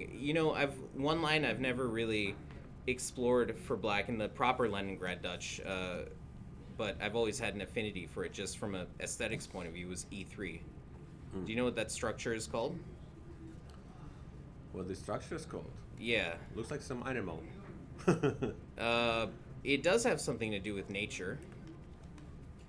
It's the Christmas tree structure because of the configuration of the pawns. So, trying to be flexible. Tal did play it in the proper Leningrad Dutch position. So just real quick before we go to the next game. So here C4, D6, Knight C3. C6, the most popular now. Queen E8 was the move that Malanyuk introduced into practice, giving this opening a new lease on life in the 70s and 80s. Knight C6, sharp line, but then there's E6, Christmas tree variation. which Tal had played, and a few other great players after him. Okay, let's see this game. Look at these guys playing very original. Stonewall with bishop on g5, starting with Trombowski. And that is Kai Chen. I know this name. Yeah. Uh-huh. And bishop f6, trading off the bad bishop. Can we go back for a moment? He could have prevent that all b6 with queen e2, right? Why didn't he read that moment? Queen e2. Queen e2, I think a5 was, A5, right. and then okay, but is this one of the positions where you would go sort of like this to limit black's options with the queen side? You know? No, just I think queen e2 is more preferable than a5 move. It's more useful. Right. So you're saying not even a4. Just do knight f3. Just continue the same way. Just because he just weakening himself and your queen on e2.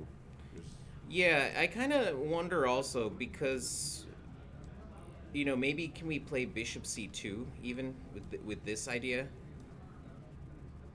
But now black's bishop, like light square bishop, is something. That's true. I mean, I might not need to solve the problem of my king right now. I mean, I'm not sure. Like, here, like let's just see a little bit. G4. Wow. I mean, I'm not surprised. Queen e2, second. Yeah, but you know the computer is not a big fan of stone walls, so. Knight g4, knight e8. Yeah, knight e8 kind of puts the cabal. It doesn't hate my idea, which I kind of like. I mean, I was counting more on something like this, and yeah, I think that if we were to get something like this, then white does have pretty much an ideal setup. Yeah. With queen h3 and. Yeah, at some point you want to clog up this diagonal, so that would mean bishop b7, but then white can castle short side. So, next game? No, let's see what the end of this position. We didn't reach the end. Okay, here, knight c7. Yeah. Oh, what? Take f6? Like Well, you know, I get it. Too kind early. of. Just too early. Just do what you wanted to do. That's true. I think maybe he wanted to not allow black to retain this knight. I mean, if you think about it, like we talked about the whole Josef Dorfman queen knight tango queen bishop. What's the future for this bishop really? And yeah, but, I mean, it how doesn't do you cooperate. even black couldn't even trade it only under white terms? Let's say you play knight d7 for black. Right, and the knight's further away from e4. Yes. Yeah, I can agree. Just play even something. I agree. I mean, yeah, maybe there is definitely an argument for the just ensuring the structure and minor piece configuration that you want. No, because at the end now white got nothing, right? Yeah, I don't know. I mean, is it G4? I don't know if I care for this. I mean, Nothing. Maybe. Just yeah, like- I don't know if I like this. It just Yeah, there really is. It's hard to. Yeah. you won't do anything. I also have f6 if I want to. Yeah, for sure. So, I we agree. can go to the next game. This is about equal. Okay, it's it's next game. It's very similar. Yeah. Look, it's like oh, also but with the Stonewall. proper Stonewall, huh? Yeah, we should teach them what's the move. Yeah. Here. Yeah. So knight f6, bishop d3, and the best move for sure is knight c6. Yeah, it's very counterintuitive because normally in the double queen pawn openings, you were taught to not do this, to not block the c pawn, which can be used to reinforce or attack the center. It's basically a fork. So you're threatening two ideas: knight b4 with bishop f5, and you're threatening e5. Right. So if you try to stop it like this. yeah, then e5 is then already E5. black is better here, and if Right. you're trying to play f4, F4. then knight b4, and then bishop has to move, and then I get my bishop b5 f5 square, and this is already better for black again. Yeah. c5 and knight c6. C5, and yeah, you have pretty much the ideal, anti-Stonewall setup. Yeah. So that thing actually showed me about 14 years ago. My student Gavin McClanahan.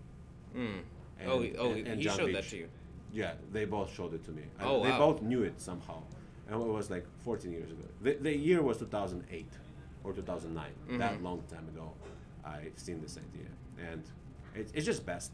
Yeah. It's still best. Just like so short, and there's like nothing I can really do. I think an analogous idea can be seen here. Like, for instance, if knight f3, a lot of players have attempted to play the stonewall here, but this is really just kind of a poor man's stonewall because you get this bishop development to f4. Of course, yeah, this is and then always preferable. Yeah, h3, g4 even, and like generally it's kind of reckoned that if white were to play e3, like here there's f5 g4, which I think maybe it's playable for black, but let's just assume white, because you could get the same position with knight f3 first. Yeah. At least here, you know, the dark squared bishop it's harder to have. Yeah, this is playable future. for black fully. Yeah. It could be a bit dull. I know there's this plan that Von Welly has played a bunch of times that I kind of don't like for black, but anyway. This is like a Stonewall player's dream, right? yes, massacre for black, and the black just don't know what they're doing in this position, unfortunately. Yeah, but he fights. He fights well. Also, but I don't think that white played well. Like h4. Yeah, is h4. Useless, Yeah, like, just useless move. Here, what was preferable? Maybe I not wouldn't even even queen play f3. no, like even queen f3, but not g4 probably. Maybe rook f3 though. Yeah, something like this. Yeah. So what were you saying here instead of this? Maybe queen h3 even. Right. Yeah. Okay. This is good fundamental attacking technique, I'd say. I'm curious here. Was queen f3 the best? I feel like rook f3 is pretty thematic. Yeah, but again, But you do want to should stop not this. install one positions the computers because Right. of the e4 weakness. But this is you take this position anytime. You know what is surprising is some of the neural nets. They really do dig some of the stonewall positions, like in the proper G3. Like they really don't mind. You know, some of these stonewall positions, which kind of surprised me. With fianchetto, yeah. Yeah, with the fianchetto. All right, so he fights well. I mean, but white finds this nice rook transfer, h5 Still in thematic. trouble. Yeah. He needs to solve the problem with that bishop on c1 and rook on e1. Yeah, he tries to, but it's interesting. So it allows this knight e4, trying to exchange it, fighting with some tactics. So like here, take. That's gonna be like, that's draw by perpetual at least, right? Probably has to go for that. But bishop d2. It's fine. Interest. Yeah, he has to play this. Yeah. Rook defends the bishop, so. Yeah, I was just assessing that minor piece trade. Yeah, it looks, because this bishop it really. Yeah, there's still problems for black. They need to solve Quite a immediately, bit. probably with take on e5 and go knight d7 and rook f8. That's how you're gonna do it. But can you? Because you have problems. You have Yeah. things hanging. Oh, you were talking about him, not my mental health. Okay. All right. So here, let's check this game out if that's cool. What is this? Um, So Pranav Develapalli Yeah. versus Simon Kravitz. Oh, Lenny's son. Yeah. So here, yeah, a move I haven't seen before. I mean, h3, I've seen this idea with g4 to kind of try to contain, rather than facing this avalanche style attack that black gets in the King's Indian, trying to contain it, and also like really contain these minor pieces on the king's side. I've seen that. Larson, he's played this. And the point is very slick. After this, there's knight g1 and bishop f3 with the small plus for white. The other unusual move that not a lot of people know is a specialty of French Grandmaster Yannick Gozzoli, which is knight h4. Basically, when black goes here, and with knight like this, he wants to take and play f4. That's basically his idea. Yeah. But h3, I'm unaware. Ilyanov, I know, has played queen c2, but it seemed more like improvisation. Because like here at b4, you just feel like, what was the point of h3? It feels just like down a tempo on the bayonet attack. Yes. But maybe he's saying, okay, I know against b4, knight e8, knight d7, these moves are possible, but it's generally reckoned to be safer I think for you just this. lost the tempo. Yeah. I don't see how h3 is useful there. You know what's a big problem I have? Sometimes I give my opponents too much credit. And this is kind of what gets me in time trouble, as you know. Do you think f5 was a bit premature? Were you thinking a5? H6 I was thinking first. Do I need h6 and f5 or not? Well, here, let's compare. So I know b4, knight e8, c5 in the style of this game. I know f5 can be played here. A lot of times you want to allow this, and Yeah, this e6 pawn can be vulnerable. It gives you a chance maybe to even build This a is center probably something yourself. concrete, like you have to know this. Yeah. Oh no, absolutely. I mean, black can get run over. Like if I may, a4, knight Let's go f6, knight d2, f4. further because we need to catch up with the Right. top boards as well. We're actually gonna go to 18, 19, and 20. We're gonna touch every game. Yeah, just real quick. I know one of the lines, like after knight g6 or something like that, a5 threatening to smash through. You have to at some point play this very counterintuitive move. So you're right, it is pretty counterintuitive. 18. Game over. Yeah, it doesn't look great. Down a piece. Yeah, down a piece. It also looks game over. For who? What section is this? I don't actually see this clearly. Looks. Well, white's up 2 pieces. 2 pieces. Yeah, okay. knight f4. Yeah, no, this game was over. bad. And go to the last game because I we didn't had know there was another. because mom of Mahit Marin Gandhi came and asked us about if we're going to cover this game. Let's take a look at this game actually. So quickly, let's move on. What is this? So this is actually unrated section. This is not a championship, and that player Mohit is probably have 6 points out of 6 right now. With what we have here, Scotch opening. Knight f6 is the most critical. Yes, bishop g5, bishop e7. Already something Yeah, I can recognize it. Just okay, so let's just see what happened here. What is this? Just a bad What? blunder. Wait. So, and this is already No, it's just no. It's there. There are some moves maybe that are less losing, but yeah. for Okay. white, but Yeah, this is just carnage here. Okay, let's Carnage, I like that. yeah. This is Akash, if you're watching, there's not only Savage, there's Carnage now. Wait, Carnage sounds like my cousin why. from Kerala. Okay, let's take a look at this game. Somebody said white was completely winning. I didn't really buy it. So, okay, pretty normal development in this game. I don't know about knight d2. I know there's a knight c5 in the air, but let's just take his word for it. But we already knew like white lost like a grip and advantage here. Like it's not I mean... F45. If it's played F45, then yes. He does have to worry about this, I think. Yeah. And then there could be like some issues maybe on the dark squares, but So yeah, I okay, mean the super E3 super first. delicate position. Rook a d8. I kind of wonder if e5 And knight is my G4. idea. Knight c6. It is hanging. Yes. Okay. Yeah, and that was my whole point, right? Rook c6 knight. Yeah, but yeah, So 96 right away. What super like, delicate. What did he play? What did he do? He did not play yet. Oh, So yeah, he's you're right. just thinking, 96. Yeah, 96 first. Yeah, for sure. That could be consideration. Yeah. So knight d2. The idea is to open up the bishop on g2 and Right. maybe go sometime knight b3. In this e5 idea that we've highlighted, but yeah, f4 too. These. So still like yeah. very balanced. Still in the just beginning. Okay, Whoa. Nicholas Ladan versus Nika Chasin, right? Who said the London system was boring? What even happened? This like just Knight 12 C3? moves. Yeah. So let's see. So knight c3 of course takes Yeah. e3, knight d5 of course, bishop takes e4. Yes. There is a line like this with the bishop on c8. So with the bishop on f5, Yeah. in theory it should favor black. Yeah. But In theory. I kind of like white's position here. Yeah, because you got that grip. and Lots pretty of easy tempos. plan. Yeah, lots of tempos. Knight e5 will be in soon. I don't know about this queen c7. Yeah. I mean, I kind of like just bishop e7. You play normally, right? You have the. Probably missed d5. I don't know if he missed it. I mean, what else? Like, what do you think White's gonna do? But like, black should play bishop e7 to stop d5.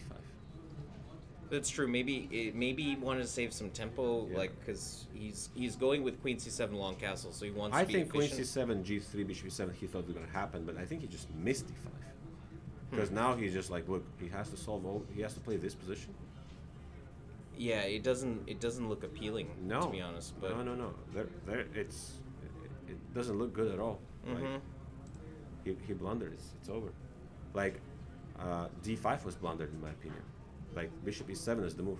Obviously, yeah, so, just basically the position that I'm talking about, just to he for compare it. sure blundered. In that fact, move. you've probably had this position, right? Because I know you've played bishop f4 QGD as white. So like here, bishop f4 Yeah. and dc4. It's this position that I'm talking about. Yeah. I know Yasser, um, our commentator, spirit animal. Yeah, He's like played this. Yeah, as and black. I somehow now I like these positions with white. Yeah, you have to be very patient, but like the thing is that this bishop kind of ensures white of this small but kind of annoying Yeah. pull. But Yeah. black's position is very solid. And But the other position that Nico Chasen had with he just plays bishop e7, just equalizes, right? yeah, this bishop is, and Yes. even here with actually a move like bishop g4, like I wouldn't be surprised. I mean, I know here there's maybe queen b3 or something concrete, but like if bishop g4 were to work, forget about it. You know, I would love that move because Maybe you go f5? into the, yeah, maybe, because if white, like too many minors get traded, this pawn cannot be defended by this bishop. So It's- let's just make this experiment. So after castle, if I play bishop g4, there's a good chance f5 is the best move. If not queen b3, let's say. right, yeah. Queen b3 could just end things, but if at all. h3. Okay, so some dynamics. I Then can't. he wants to accept that take. Oh, because f5 will be played after queen takes. Right, but here, check this out. Like here, queen d4, but bishop e6 is a crushing move. Mm-hmm. Wow. Yeah. I didn't like bishop g4 because you're just really behind. But I like it Right. after. The idea, Yeah, I'm saying. yes, idea. And just to check, queen b3, was that anything? Double-edged. Yeah, bishop f3, gf3, yeah. Not clear. Hey, buddy, can you turn the volume down? It's not gonna pick up. Jesus. Okay. All right. Knight d7, rook e1, dc6, queen c6. I mean, what is this? I mean, bishop b5, rook c1. So, I can tell you. yeah. No. I No don't- good, no good. No good. No, unfortunately. Sorry. It was, Nico again in some trouble, but hopefully he will be able to well, defend it well. Yeah, hopefully. Well, we'll see this. Tugs to more. Oh, this was that strange. All those moves that didn't seem to fit well together. Like here, a5. Mostly on black's part, to be honest. Yeah, problems for black here with the c6 pawn. Yeah, obviously, you kind of wish this knight was a bit closer to home. Yeah, for if such pawn a, backs on a2, everything changes the valuation, but with a pawn on a4, only Yeah. white is better here. Yeah, Yeah. definitely. Rook c1. He gets in c5. Oh, but- he gets but, in c5 somehow. But even then, the center pawns are not like super mobile, and like this. Before his this is weakness still, annoying. yeah. Yeah, exactly. But maybe he's active enough to hold a balance here. Okay, let's see, let's see. Okay, so he took. Oh, okay, changes for some- dramatically changes Right. position. Uh-huh. Okay, seems all normal, right? Yeah, I mean, if there's no initiative here for S- black, white's just better. Yeah, right? yeah, of course, for sure better for But him. this is very annoying, this pressure. But like, you can't really tie white up further because of this. Yeah. Maybe is he considering e3? I probably would think about something like Still, like, white is better. this. Sure, but I the- just want yeah. the play to not be one-sided. You know. Yeah. Oh, this is the current position. I thought they played more. c1. Probably thinking about e3, but black is tied up on the c file, which I'm not a fan of. And he can't unglue everything. Evaluation. Evaluation station. Wow, Jeez, something. Let's see. what do we know? No, no, there's something just happened that. Seems like black is act. I mean, yeah, but you would prefer maybe to play bishop c5. I had really preferred when it was, like here. here, right? No, when it was a moment. This moment I preferred. So Like, rook c1, yes. rook c1 is natural. Mm-hmm. So how is he making that quickly? Okay, queen c2 is already probably. Yeah, because now black gets c5 for Yes, sure. this is a mistake. Yes, Yeah, just put your definitely. rook on c1 for sure, and knight e1, knight d3. if you can. And yeah, queen c2 also does block. I think if you could get rook c1, rook c2, queen a1 in the So style. it was that's opening misplaced. So rook as soon as c5 was played, there's not. c1. Yeah, he's active enough. Yes, he's active big time. Oh wait, okay, he just played king takes g7. Okay, and Yeah, rook rook c1 was c1. also like last move. Yeah. Queen d6. I mean, it's going back and forth. Also, I personally think that white's gonna be fine here because in order for black to maintain this, Yeah. you have to be like computer. Yeah. You play one mistake right now, right? If you don't play queen b6 in this position, Queen d6. Yeah. I mean, queen d6 is the move, right? yeah, it's kind of logical because white is tied Yeah. down to b3, but yeah, I agree. So He's running some strategic if you're gonna play risk. something else, then white's gonna be fine. If the game goes on for a while, the more and more you like white. Yeah, You know. yeah. If they go to endgame, it's gonna be. Yeah. problematic. Okay, so that was took some more, right? So okay, let's get back to Sandeep's game. The queens are traded now, so we left it on this position after. Yeah, knight e2 was the move I was So, yes. suggesting, and then he did play. So he played rook c8, a3, getting b4 in, take castle, and he traded because if b4 queen f5, right? Or he played it himself even without being pushed there. King b1. Which, you know, I don't know how to evaluate this endgame actually. Like, the central pawns seem too static for my taste. so he didn't even pressure that pawn because g3 plays anyways. Okay. Yeah, white's definitely better. It has to be. I mean, even if it's only a touch, right? But Knight b6, rook here, knight c3. yeah, this is what I don't So like. the central weakness pawns. is on e7, right? So he needs to transfer his rooks to e file. But what black can do? So what's black's move here? Okay, so yeah, I mean, I would say, of course, yeah, the weakness is here, but like it's the consequence of the configuration of central pawns clearing out with f5. Schematically, if we're trying to arrange the pieces, I mean, okay, so where does this rook want to go? It's not totally happy here. Like this f4 is really squeezing them. Maybe can you try something like e5 to sack the pawn? I mean, you kind of. I don't know. I would not do that. The only way I can Yeah. see it's breaking somehow is with g5.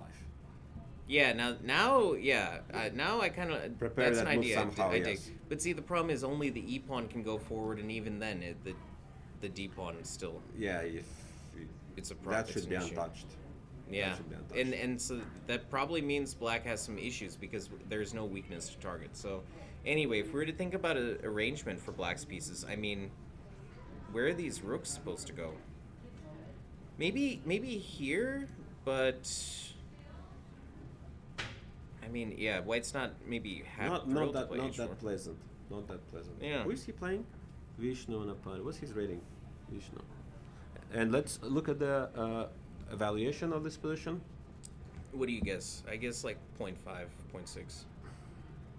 It could be 0.4 though, to be honest. Remember I told you like yesterday, I'm so biased. It's so hard for me to evaluate when my students Oh. are playing. Like just. +2? No, I'm just kidding. I wanted to give you anxiety while you were looking at the standings. No, it's plus 0.7. I could believe you. You know. Yeah. Oh, h6, g5. Okay, what I was having trouble assessing was this. I was not sure if white would want to play h4, and he wants to go g5 anyway. Yeah. It's a chance So to. g5 was the only plan, yes, in this position, yes. Yeah, the only break. And yeah, it's if black stays without g5, I mean, obviously he needs to at some point, but So what is our bet? Would Sandeep play h6? I What is it? Yeah, and I see his USCF 2371. He's pretty strong. Oh, he's the one who drew yesterday versus Nico Chase. Yeah. oh he defended, he hung in there. So look, I'm a betting man, but I think you have a little bit of an upper hand here, knowing some playing tendencies of your guy. This is the first time. Like this is like very positional, right? H6 G5. At the same time, it's like aggressive. Yes. He did a good job of finding active moves. I think he could. If he understands this position positionally, like we were quickly to establish that G5 is the only plan, right? Well, so he yeah. like detach himself and just like, okay, this is my only plan. Like nothing else I could do. Because he's the one who could like really right now calculating the implications of E5 and all that stuff, you know. That's true. I mean, I feel like the position of the rooks almost forces you to find it though. If the rooks were like here maybe, then yeah, your mind could wander a little, maybe, you know. Maybe even a move like King G7 and just saying do your worst, but would you say it's in Vishnu's style, or I'm sorry, Sandeep's style to play such a move like King G7? I mean, not necessarily like without a plan, but just less active defense. I would be glad that H6 G5 is executed like okay, of course. But I've seen him not do that stuff, and I've seen him do that stuff. So if he's in a peak form right now, he would do it in a good form. Yeah. Because right now, to do such thing like King G7, you have to admit that you're got a little bit outplayed, and you have to now take second role here. Yeah, I mean, basically my question was, does he excel in like dour defense, like, you know, not necessarily passive defense, but not like. We'll find out. Yeah, we'll see. We'll see. All right, we have this hippo game. Wow, looks like white maybe is getting run over. But I mean, this is kind of the thing, like that a hippo player, like especially if you're a real lifetime hippo player. One of my best friends, William Aramil, due to his let's just say his lack of desire to study openings, he's often reverted to the hippo with either color. And I mean, I've seen him win games like this when you try to attack, and let's say your sack is a touch impulsive. You know, they take the material and could win. Be two, not could be three. Maybe tempo. I mean, really, if black feels like they've lost any momentum, it looks like good practical chances for white. But also, I kind of feel like okay for white. Yeah, that's what I'm saying. Yeah, for sure. Yeah, what do you do here? Counter Rook attack. F8. Rook D8. Long castle is a must. Yeah, long castle probably. And you know what's the trick there? You could still, yeah. No, the funny thing that you can never take F4 because of bishop A3. Haha. Oh wow, that's cute geometry. So here we should show this. So we're not. I mean, even E5, I'm not sure that it works. But like, let's say castle, whatever. I'll play some move like this. If you play GF4, for one reason or another, there's very cute geometry. You have to be careful of that, yeah. You know what this reminds me of, right? Bird Morphe. Okay. Have you seen this game? Here, let me just get it real quick. Oops, the screen is not. Oh, oops, it's Bird. 1 second. Bird Morphe. Sorry, guys. I know the screen is a little messed up right now, but we will get it back in a second. Okay, here we go. National High School. We have to make sure we're scrolled up. This is very cute geometry. So the game was like this. Bird conducted this in a pretty hideous manner. Here he played knight g3. I mean, this move is basically just the you know, this is in my dustbin chapter that I told you guys about. The point is, if h6, knight f7 is just crushing. Wow. But yeah, he's played knight g3, which in the game, which like gives black basically everything they want. Yeah. This line with d4 f5 was Philidor's original idea. Looks terrible for white. Well, yeah, and now this, like what's that? Knight g4, yeah. Just blunder. Yeah, exactly. But he has an open line. And so this is the moment I'm talking about. Rook You F2. know now, yeah. Rook f2, and then queen a3. This definitely, I don't think it was in Invisible Chess Moves by Affect, but It wasn't. yeah, this is a very tough point to miss, you know. But position was easy to miss. losing. He was just like choosing. Oh, absolutely, yeah. And in fact, I don't even know if this is the best. Might give white a chance they don't deserve. But I mean, Correct. you see a move like that, Yeah. how can you pass that up? All right, Let's go refresh the page. Let's see what he played.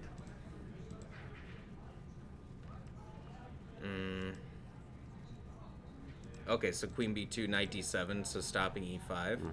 Now Long castle. Makes sense. Makes sense. Makes sense. Some burden, maybe. Bishop e5 stuff. Yeah, it's gonna be no. I wonder now. Bishop e5 does uncover c6, so the problems might not be over for white, but certainly it's got to feel like an accomplishment to get this far. Because at this stage, I mean, I don't know if I'd be feeling really great about my life as white, but who knows? Next.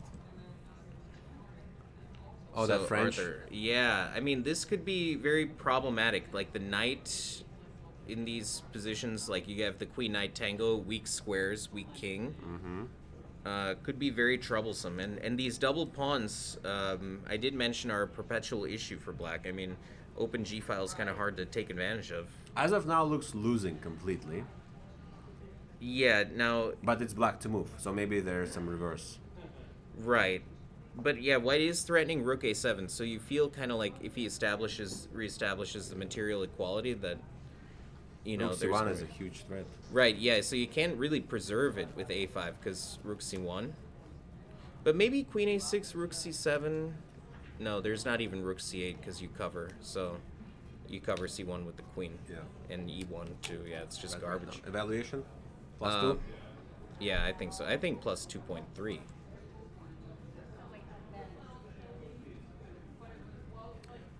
Yeah. Yeah, it's getting there. Okay, we can go to the next game. Yeah, that position very difficult to play practically. I think he probably had to take up the gauntlet and accept the second pawn. So instead of knight c3, your idea, right? Right. He played knight d2. Yeah, which is also a move, but I think bishop e7, he should probably take the second pawn. Oh, he just bite the bullet, right? Like he just took the bite, right? Bait. Yeah, well, no, I mean, he should have. Like, this was the real... I think this was the best way, but that's, I haven't looked at this move in a while. Mostly because I'm so happy to see queen b6 that, you know... This is a complete change. A very weird bishop e3. Well, yeah, because he made it sad, right? He had it perfect, right? Yeah. And then, you know, this is where we're suggesting and the then he just hypermodern. transferred his bishop to e3 somehow. That's sad. I mean, rook e1, I don't know how... I don't know. Maximilian is misplaying this position. He is a very good player, but he's misplaying this. Right I mean, even a move like a4, it looks kind of hideous. I mean, I do have this even type he had of idea. to probably okay, rook e1, he wants to play e4, right? And then he wanted to play he already tried to equalize right now. Equalize, that's what I'm saying. And knight e4 just don't let you. Right, and you know who, like you could have seen that coming, and it's not clear that this rook is useful. Yes.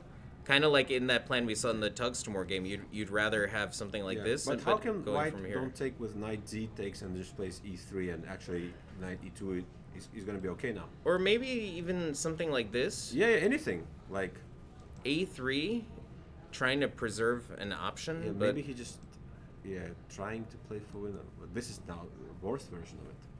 Yeah, you would have the pawn on d pawn there, right?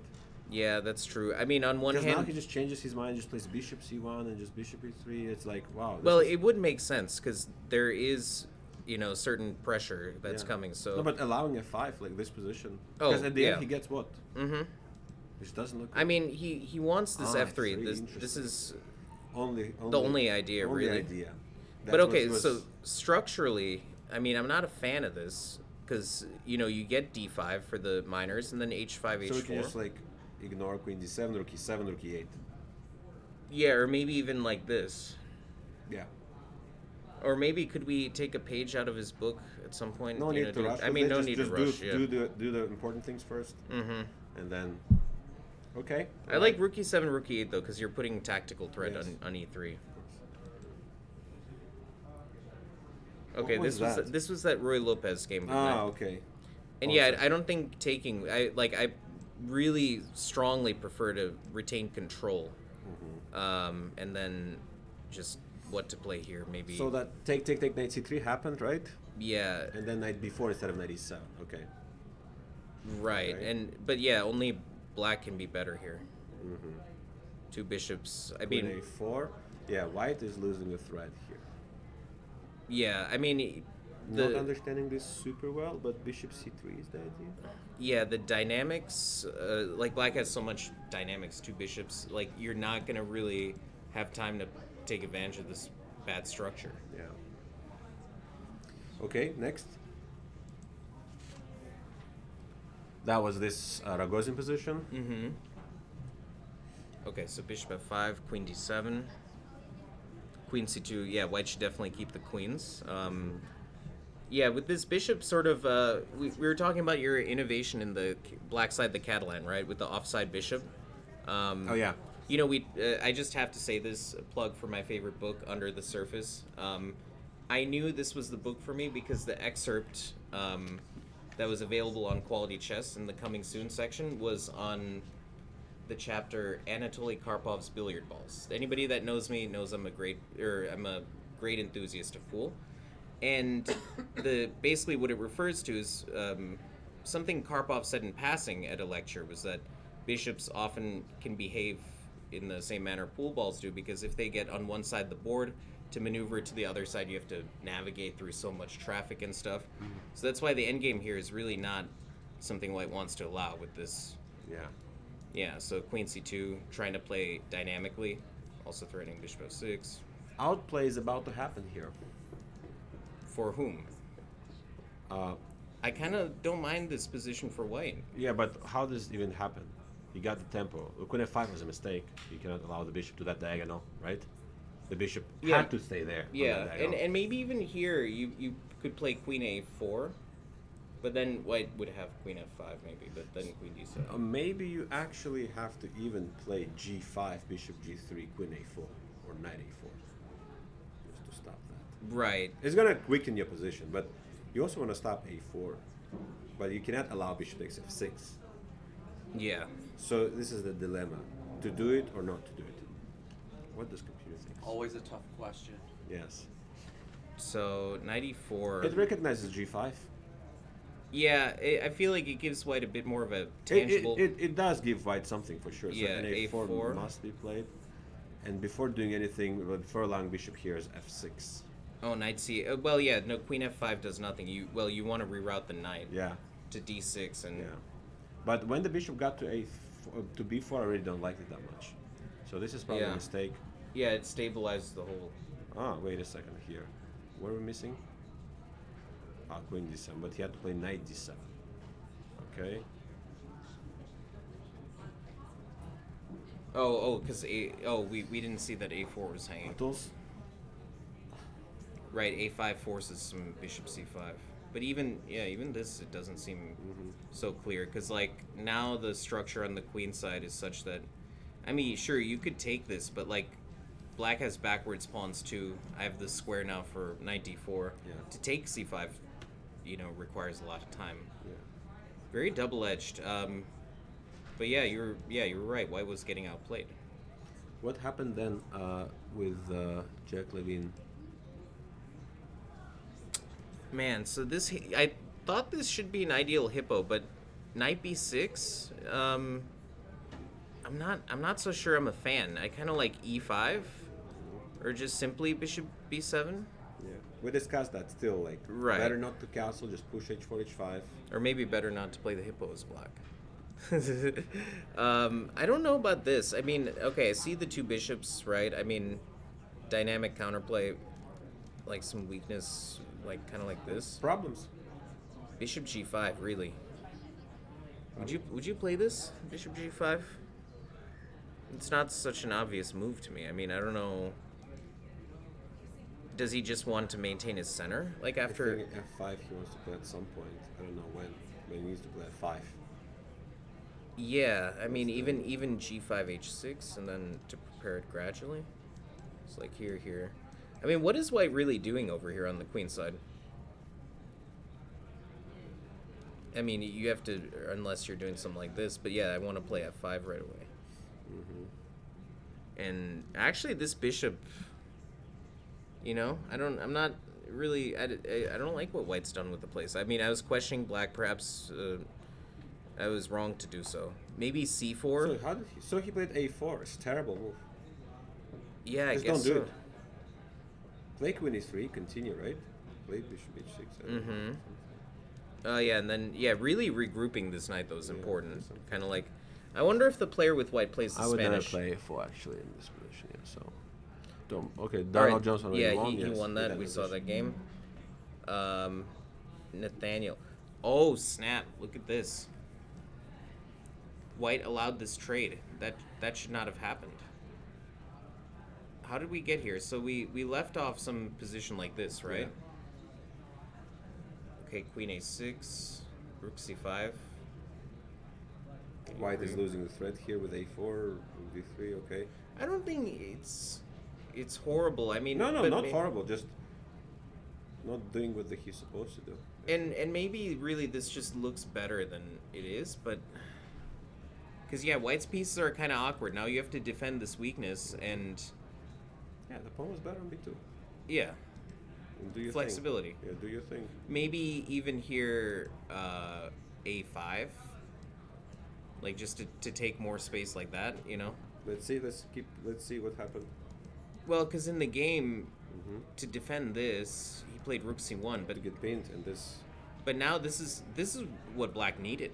Yeah. Now black is back, definitely like playing for 3 results. I think with this minor piece imbalance, I lost one game to Ryo Chen where I was trying to not get a normal position, and so I went for something like this, but I was too tied down to d6 to make my knight active. The knight currently has no outpost, but yeah. Oh, just bishop takes e3, probably b6 sometime. Here, talk about this game. I'm gonna go in a new window, which they cannot see, and I'm gonna get a game that kind of is my reference for this type of position. Here, it says they still see it on the screen. Yeah. What were you saying about the game? Which game? The Nathaniel game. What are you trying to do? Oh, I'm trying to get a game, but here they can still see. Ah, it. Yeah. okay. No, I was just saying that the b6 move after bishop takes e3, rook e3, and b6. And Oh, to undermine. yeah, somehow you need to find a spot for a knight. Yeah, which is difficult. King g7, knight g8, knight f6 probably. Right, and what's a really sick idea sometimes is d5 and f5 if you can. But yeah, you. So the game he has was in the Kalashnikov, which he was playing recently. So take knight, take e5. I'm just getting the game right now. Here we go. And okay, so we're going to here, putting this PGN here. This is the game I'm thinking of. So maybe we can draw some comparison with this game. So this was played in the open tournament. Nakamura played the Kalashnikov recently against Dominguez in the, what's that tournament? American Cup, Champions Cup, something like this. That's correct. Bishop goes to b6, nice Right. position, right? You used to be, you used to be a dirty Sveshnikov guy, right? Before you converted to being a clean Najdorf boy. Call me dirty and clean. Exactly. Well, you have to show the contrast, right? So, okay, this position is definitely different with the fixed structure on the queen side. But, like, I was thinking about something like this where the knight's still, it's not clear. That was also right? my plan, to play b6 and then b5, fix the pawn on c3. But, yeah, you feel like white could tie black up to b5 in turn. Yeah. Did he win this with white? No, Nakamura's black, and he won it with black. Okay.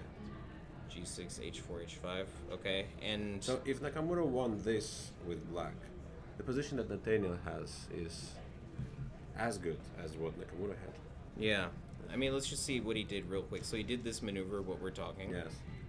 And even if it turns out to be nothing, it's good to... He's trying to lull his opponent into complacency because now, like here, is It's Queen getting A3 worse something and worse, real, yes. right? And even if he goes back, right, he's just playing But some look, mind this is games. the correct idea, right? It's the King g7, knight g8, knight f6. Oh, 100%. Because you're tying the bishop to f3, and then And then you might have... You're free from... you're playing your b6, weakness opening on a file. Right. This is like very, yes. And again, look, that's that Queen Knight tandem that came up. And look, all of a sudden, from nowhere, Nakamura crept in. So we can see that game a different time. Yeah. And he has gone King G7. Oh, Nice. Yeah. And he doesn't have to rush because to take the knight because it's pinned. Yeah. Yeah. But he cannot go knight g8 because it could unpin with knight d5 with tempo. So the next move we'll expect him to take and then play. Or maybe b6, like just keeping it open. But yeah, I agree. Chance. We went over this game a little bit. This is where we talked about that weird bishop f6 idea. Also, are we close to a break? Yeah, we're close to the break, but we're gonna. Here, let's just do one more run through. Cool. I don't know. The bishop usually goes to d7 here, right? But he did it so early. He did it so early, bishop b7. I don't know if I'm quite a fan. Because here I know queen d2, h6, like in this position, I know delaying e6 gives the option for e5 quickly, but in general, one of the rules is a3 is a more desirable move with the bishop on b7 because there's no rook b8, b4, for instance, in Bobby Fischer's time. Bobby Fischer is known for queen b6, the poison pawn variation, but he played this old three-piece system, as Nagy calls it, throughout his career. But it was either him, but I know he definitely played some games. We have f5, the main move. f5, 95. Right, and a3, right? This was the other main move at the time in the 50s, 60s. But now rook b8 just kind of put this line completely out of business.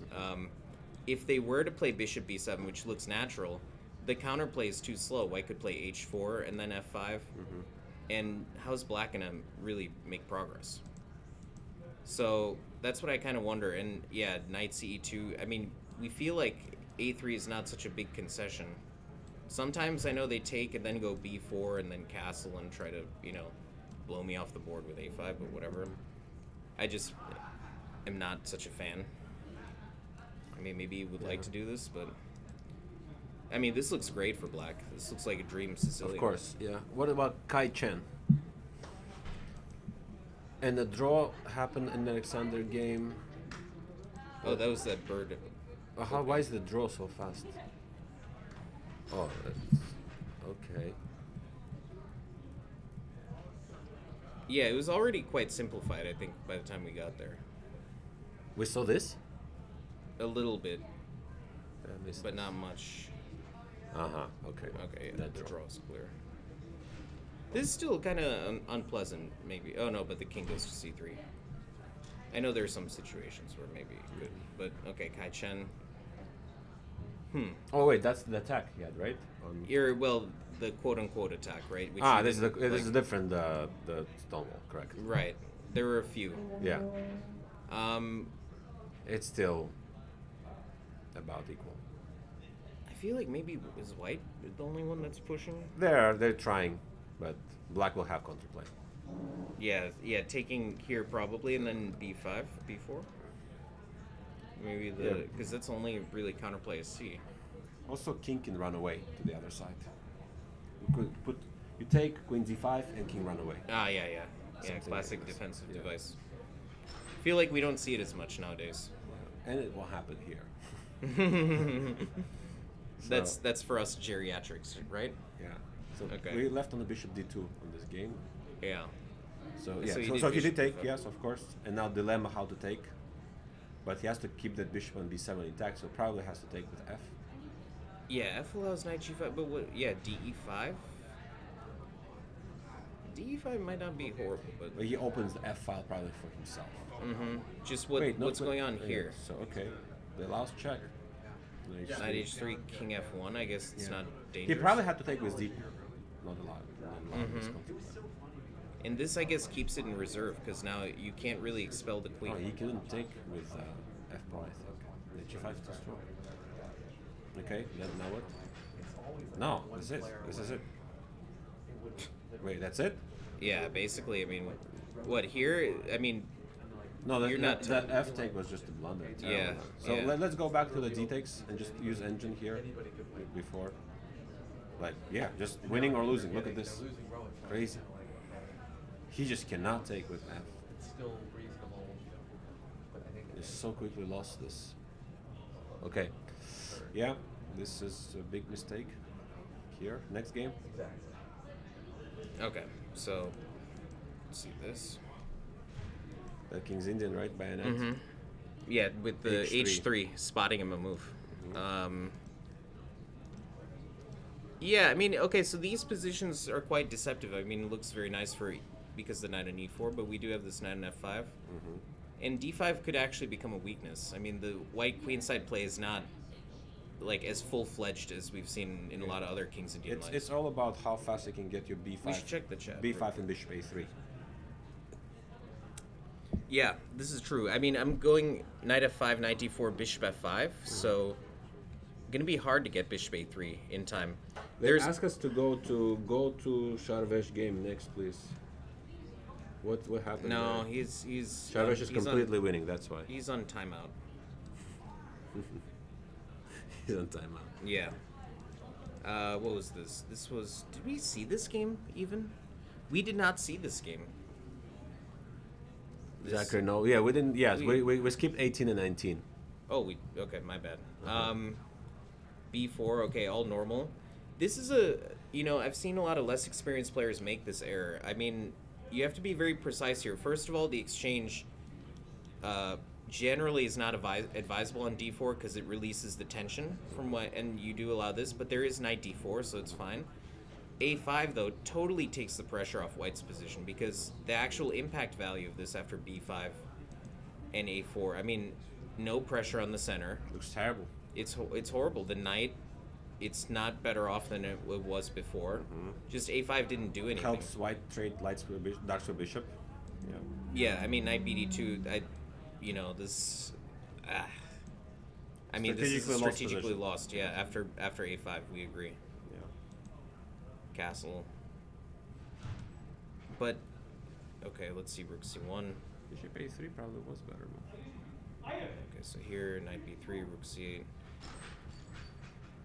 Okay, so He doesn't have to rush with the trade to allow the knight to go there. That's true, but there is an interesting. Have you read Positional Decision Making in Chess, the first of the Gelfand books by Quality Chess? Yes, but one only. The first one, right? Yes. Yeah. So I remember in a review by David Smurden, like he talked about what a revelation it was for him. Like it was something he knew as a grandmaster, but something he couldn't articulate exactly. That when you have a space advantage, like a severe space advantage, you want to trade queens and rooks because that way you can further cramp your opponent by advancing the pawns and not allow counterplay. But okay, so knight G6, bishop C5. I mean, oops. Oi. Oh god. Just exactly what he said, right? Further cramp your opponent with the pawns. I mean, yeah, that I didn't know there was opponent's cooperation involved too. Like, this is. Oh, you know why we stopped it like here? We have seen this game. Oh, we just like skipped it. We didn't know how. Right? Yeah. Because look, lost. it's so bad. He played bishop. That's how we got here. Yes. Yeah. Okay. That was a great game by White. Mm-hmm. Yeah, in the French, it's rough sometimes. This. Oh, yeah, classic blunder. Really? D4. Okay. Yeah, D4 and then D5. Very common trick. So we've seen And that. that's it. And then I think we'll go to the. With this, we'll go to the break, guys. So we will join you soon. We'll have a short break in about 10 minutes, and we'll see you soon.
right, And we're guys. back. Yes, we're back with our live stream, and we have quite a few moves here by on our top boards with very changeable result. Like like some people who were better with white now became worse or equal. One example is board number 2, Nicholas Ladan versus Nico Chasen. Whoa. Just a few moves ago, Oh my. white was just winning, and now, yes, we can just make some moves. Bishop f5, queen c7. Very dangerous position for black right now. Bishop d7. I mean, I could see it. Maybe he was thinking something like this, and then gaining some time for the attack, right? Yes, But it seems like not forcing at all, and maybe not needed. no, like why? Yeah, here. I mean, maybe he was worried about some bishop d3, like knight c5, bishop queen e2, bishop d3. I mean, even knight d2 maybe could be an option there to keep like for b4, but bishop d7 seems a bit strange. And like I'm sure you've had this with students where they say like, oh well, I missed this move, right? And they blame that, but it's sort of like this move is too concrete. It's like losing the plot almost. Yeah. So there is something concrete going on right after take, and Yeah, knight like e5. just rook c1, right? Queen e2. I was thinking maybe bishop d3 he was afraid of, but yeah, queen e3, like what we're thinking. And what do you even do? b4 is coming next at knight e5 that maybe he had his eye on. Bishop d7. Yeah, queen d7 still, but like why trade the queens here? I mean, black's Something position concrete, is still yes, something underdeveloped. concrete. Yeah, Knight e5 something, and rook c1. So let's see. rook King- d7. Yeah. I mean, Okay. knight Take. e5, rook d2, and you say A, say B. But I think okay, you played correct move, rook c1. This was King the moment b8. somewhere here. g4 was good too. g4. Bishop c5. And here, look at this. Oh, he missed the double attack. But still, I think he probably fancied his chances. Maybe after taking f7, it feels like white is a touch. Knight f7, rook c8, a complete equal position now. Wow, knight f3. Oh, maybe he saw bishop b4. But a3. I mean, again, it's just like there has to be a certain feeling, right? We can dismiss. But rook d2 was an easy move overall. Yeah, Yeah. right. Missed It by most, both opponents. But both players was missed. Go back one moment. rook e2. Yeah. Rook yeah. e2 here was missed. And it was Rook just e2. just Everything is attacked. Just game over right away. Yeah. Yeah. What can you even do? You Down a can't. piece, nothing. Yeah. Nothing. So It here, was missed. knight f3 to kick away the rook. And Seems luckily, like an unimportant pawn. Yeah. and now luckily for Nico Chasen, now he's back in the game. He could be even preferable because now it's like a downstream for Right. white. Psychologically, you lost the now, momentum. it will take time to realize, and perhaps or maybe The two Nico bishops- can capitalize on that. The knights aren't super stable. Like if you kick me to b6 and like, put my bishop, like sometimes these knights are gonna have a hard time jumping anywhere. Yeah. So we're gonna watch that game. Let's go to game number 1. Yeah, I mean, very important right now. The next few moves, don't lose your head. If you were playing white, now this. Oh, this was that there was a transformation, yeah. right? So you were saying you have to be a computer to play precisely. So you did queen e6, not probably d6. inaccuracy, right? Queen e6. Yeah, because this really glues white to b6, like we were talking about, or to b3 rather. Rook c4. E3, you kind of, but maybe bishop b7. So you did this, Queen a1. right? F6, and now Knight takes e4 even, no? knight e4 was played, but knight b3, and now knight It's okay. d4. Still pawn is pawn for now. Yeah, but I don't know if you're gonna stay that way. All right, rook b2, rook c8, h4. So here, if bishop e2, check this out: bishop e2, rook e2, and then rook c1. It looks a bit troublesome for white. But of course we have a better move right now. Some knight move. Knight c3. Knight c3. Knight c3, and then absolutely. I mean, still, it looks pretty decent for black, eh? Outside pass pawn, Outside pass pawn, yeah, definitely not trivial by any means. but it's not better for black. We can say that. It's not better for black. If he takes bishop takes e2. Right, and actually maybe it's not even knight Equal c3. position, right? After bishop e2. So queen e6, bishop e6. What's going on? Yeah. Oh, I would guess- not give advantage to black here. No, and I don't think it will too. the Maybe it's longer you very let fair to things- say it's equal. Yeah, I mean, white could still, be in this playing for a win. Just the only thing is that, let's say here, the king is quite far away, even though you do have an outside passer. And after king f7, I'm getting in there from behind. Yeah. That's why it's equal. Yeah, but And again, black had to play like good moves. well, they right? have to find it. Yeah. And what's intriguing is a lot of times the tendency is to want to clarify and move like queen e5, keeping some tension. Could be considered, but anyway. Let's go to board number 1. We skipped it. Look at this. Jeez, this is the white dream. He got an f4 e5, just like we said. When there are less minor pieces on the board, it's not as dangerous, the structure, because the f4 e5 pawns, squeeze it they with the pawns, right? cramp. Yeah, Yeah. they cramp, but also they sweep away everything in the path. If you're advancing with tempo, like, it's just the dream. And so white set up so perfectly that there is no real impact value for knight g4. Now, yeah, you're gonna go somewhere with the knight you don't want to go. Like here, the knights are superfluous, as Dvoretsky would say. And after bishop g2, ugh. Yeah, Right. I'm not a fan. I mean, he's trying to get some breathing room, and yeah, the bishop on a6, like, sure, looking at that pawn, but he could never really take it. It seemed. So we had even more moves. BC. And oh god, Going for kill. there is blood everywhere here. Oi, oi, oi. Yeah, Oh, it looks like and you have to we cough have up. evaluation open, +6. Wow. 95, things are bad, right?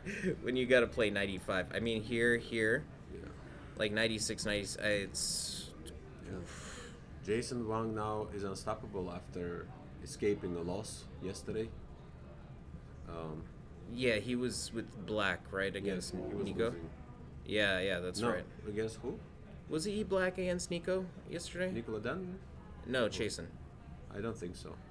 They didn't play yesterday. Okay. We can quickly check who they played yesterday. Here, I can see. Yeah. Jason Wong. Oh, Donald Donald guy. Johnson. Yeah, Donald guy, he yeah. was under Completely horrific winning. attack. Yeah, completely winning. Oof. Let's go to Sandeep, board 4 now. Lots of change there. I was still watching that game actually. So did he do? Okay, so he He didn't do rearranged. the No, H6, King G7, no. no. He played King F7, Rook D8, Rook E8. Right, this rearrangement that we were discussing, and he gets an e5. So now it feels like his disadvantage should be to a minimum, if any. Well, let's see, knight D4. Yeah, I mean, it looks like white's more comfortable still, but Yes. kind of feel like you solved a bit of the problems. So this is where I didn't see anymore. I don't know, because there's isolate pawn. And yeah, white's still better here. Yeah, I mean, with the isolated pawn, you do have the e file adjacent. I mean, also the c file. C file is of less importance to black, but There's drawish Yeah. tendencies to this game still. yeah, for sure. I mean, the way white like starts to lose the thread is when they start pushing these pawns, right? Like with c4 and stuff. What's the evaluation there? Here, what do you think? I think white is slightly better. I think like 0.3, 0.2. Maybe with h5. 0.4, something like that. Okay, my thing is being a little slow right now. Do it again. Jeez. More, yeah. Wow. Okay, g4. So I mean, forcing the transition of the rook. Oh, okay, that's a classy move. Yeah, there are some problems to solve, and the time about even. Vishnu is ahead. I still think anything can happen. Oh, I like, yes. See, yeah, I wanted to play h5, but yeah, looks like a H5, King tough B3 game ahead. slowly, yeah. Tough game. We have a result, board 5. I mean, we were talking about the momentum, right? I mean, this is like a classic hippo narrative. Bishop h3 kind of allows white to untangle like this. Knight d7, and this was already a bad Long move. castle, we looked at You this. you suggested rook f8, and also I think you said something about queen e6. You know, maybe you. We said something about bishop e5, but Right. I didn't understand this. And what's the impact value? I mean, But we knew white is better here. yeah. Here, knight d4. Wow. He got everything perfect that he wanted. After ed5. Shh. Yeah, game over. Yeah, game over. Okay, this Arthur position. go? Yeah, it looks like slowly encircling the black position. I mean, if you reestablish the material equality, you just have everything. Time is better too. Yeah, very looks bad. Looks very bad. All right. That is the Maximilian position, blue. right? That happened. So he did take with fe, de. Getting some breathing room for the pieces now. Now, okay, rook f6. Are we? Is Maximilian? Did he lose the game or he drew a game? He probably lost the game. Yesterday? No, like why is he like on the board 7? Might be a lot of people tied. Lou Maximilian 4. Yeah, he did. No, he drew 2 game. Yeah, he's missing 1 point. He drew. Well, he better find it. Merrick and Kartik. I think he's trying to find it in this game. But he has kind of a tough task ahead of him, though. If you're a real madman, Rook takes f2. yeah, you play that. But because also I don't feel like long-term chances are here for white. That king side kind of bothers me. I mean, also knight d5. I could also start like playing on the queen side too with this bishop excluded from the game. This bishop doesn't offer much influence at all. Yeah, it looks like black is much better. Wow, okay, I'm playing this game all wrong. I mean, I did see this idea knight g4, bishop h3, but I wasn't sure about how bad it is. And He's apparently calculating rook rook f6. f6 or rook f1 at this moment. How's Chad doing here? Chad has been quiet right now. Oh, and he does. He sacked? Yeah, he did. Okay. So critical. All right, bishop calculating h6, and then yeah, he's gonna think about this. Let's see, board 8. Raghav Venkat versus Kevin Shore. Looks like maybe did black lose the plot a little bit here? Black. Rook d1. I mean, okay, we're considering bishop c3, right? And queen a2, but then no, queen d7. No, you can't play chess like that, as Jesse Cry would say, You right? could include h6 somewhere. To see Yeah, where the yeah, bishop yeah, yeah, goes. yeah, for sure. And H6 then do is that hanging. because you have rook b1 then after queen takes a2. Yeah. Yeah. So that is clear. Let's move on to the next game. Davis Zong. Oh, this was the Yeah, the outplay was happening, but for Ragozin. Ragozin happened. now, okay, what's the deal with this? Like the knight is so tied to c8. I don't know. I feel like both sides stand kind of poorly in this position. One of those type of things. F3. What does he want? Knight g5. Yeah. I And think he's black discovered- after they're gonna play g6 and they're gonna push this slowly. But okay, f3 is an immediate crisis, I think. So it's white to move. F3, Yeah. king, knight g5. F3, knight g5, knight d6 check. Oh, it's check, right? Yes. So Yeah. So he has to play g6. Yeah, I'm not sure I understand. I mean, but also once the knight moves, e3 is hanging. Yeah. So g6 is the move. It's So the only okay, move. knight g5 or do you play g6? G6, of course. You play It's the g6 only now. move. I mean, I was just for a second entertaining this thought. I mean, I don't even know if knight d6 is the best, but like even a position like this, you have stuff hanging. I mean, obviously, you probably care less if you give up h3, but there's a bad feeling about that. So yeah, f3 g6. And was this scene? I know he played f3, but did he go g6? He didn't yet. Okay, so f3 g6. What were we analyzing here? We didn't analyze this because black looks like fine. Yeah, exactly. Once we take here gf5. Yeah. Take here rook e3. Yeah. Looks fine for black. I mean, For you're now. not. Are you? You're not playing this because of this, but I G6 mean, maybe is you do. hanging, yeah. G6 is hanging. Ah, right. So knight h4. Knight h4. Can you be a man? You can't do anything crazy here, right?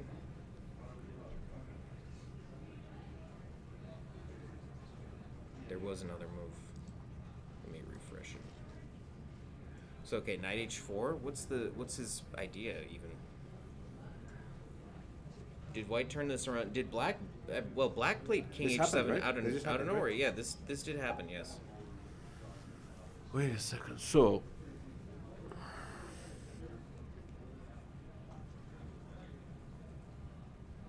And there is no queen c7. Yeah. What is this? I mean, did he miss this retreat? Like to? Yeah, that retreat is missed by me as well. It's.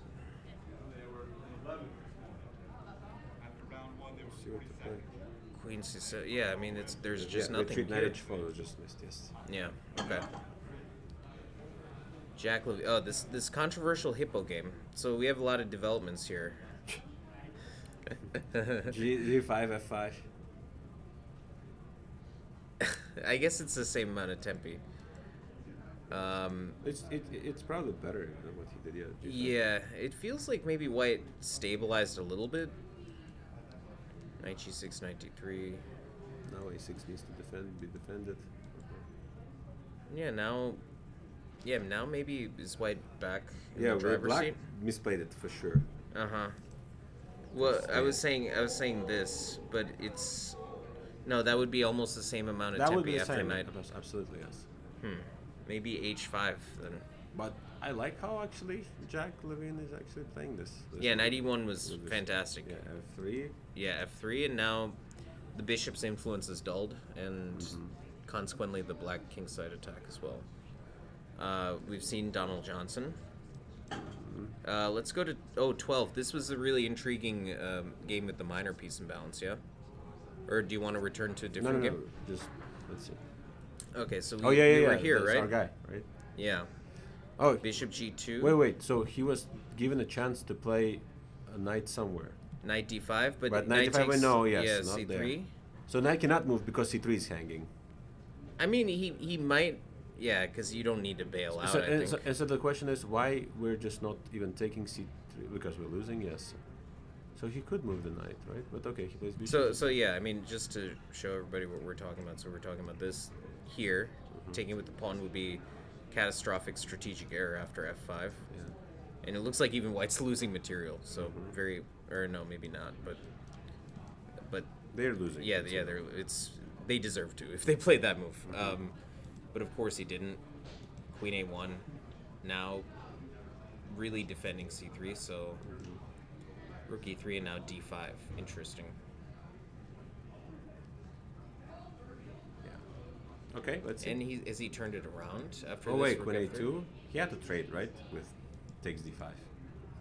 He had to take here. Yeah, it seems more natural. He has to take and try to hold this. Yeah, and maybe, yeah, it could even be more than hold. I mean, maybe it's Is c4? c4. Yeah, exactly. D4. And like, yeah, he's bailing out. Oh, rook d4. Yeah, that's a powerful move. Yeah, but now the center pawn's good. Yeah, no, this is no good for white. No good. I mean, yeah, black's better, much better, maybe. So yes. Rook f3, d4, and look with this active play, our guy, like, he's turning it around. Okay, so here knight d6. I mean, he wants knight b5, and this is what we have now. That It's looks great for black, huh? That's it.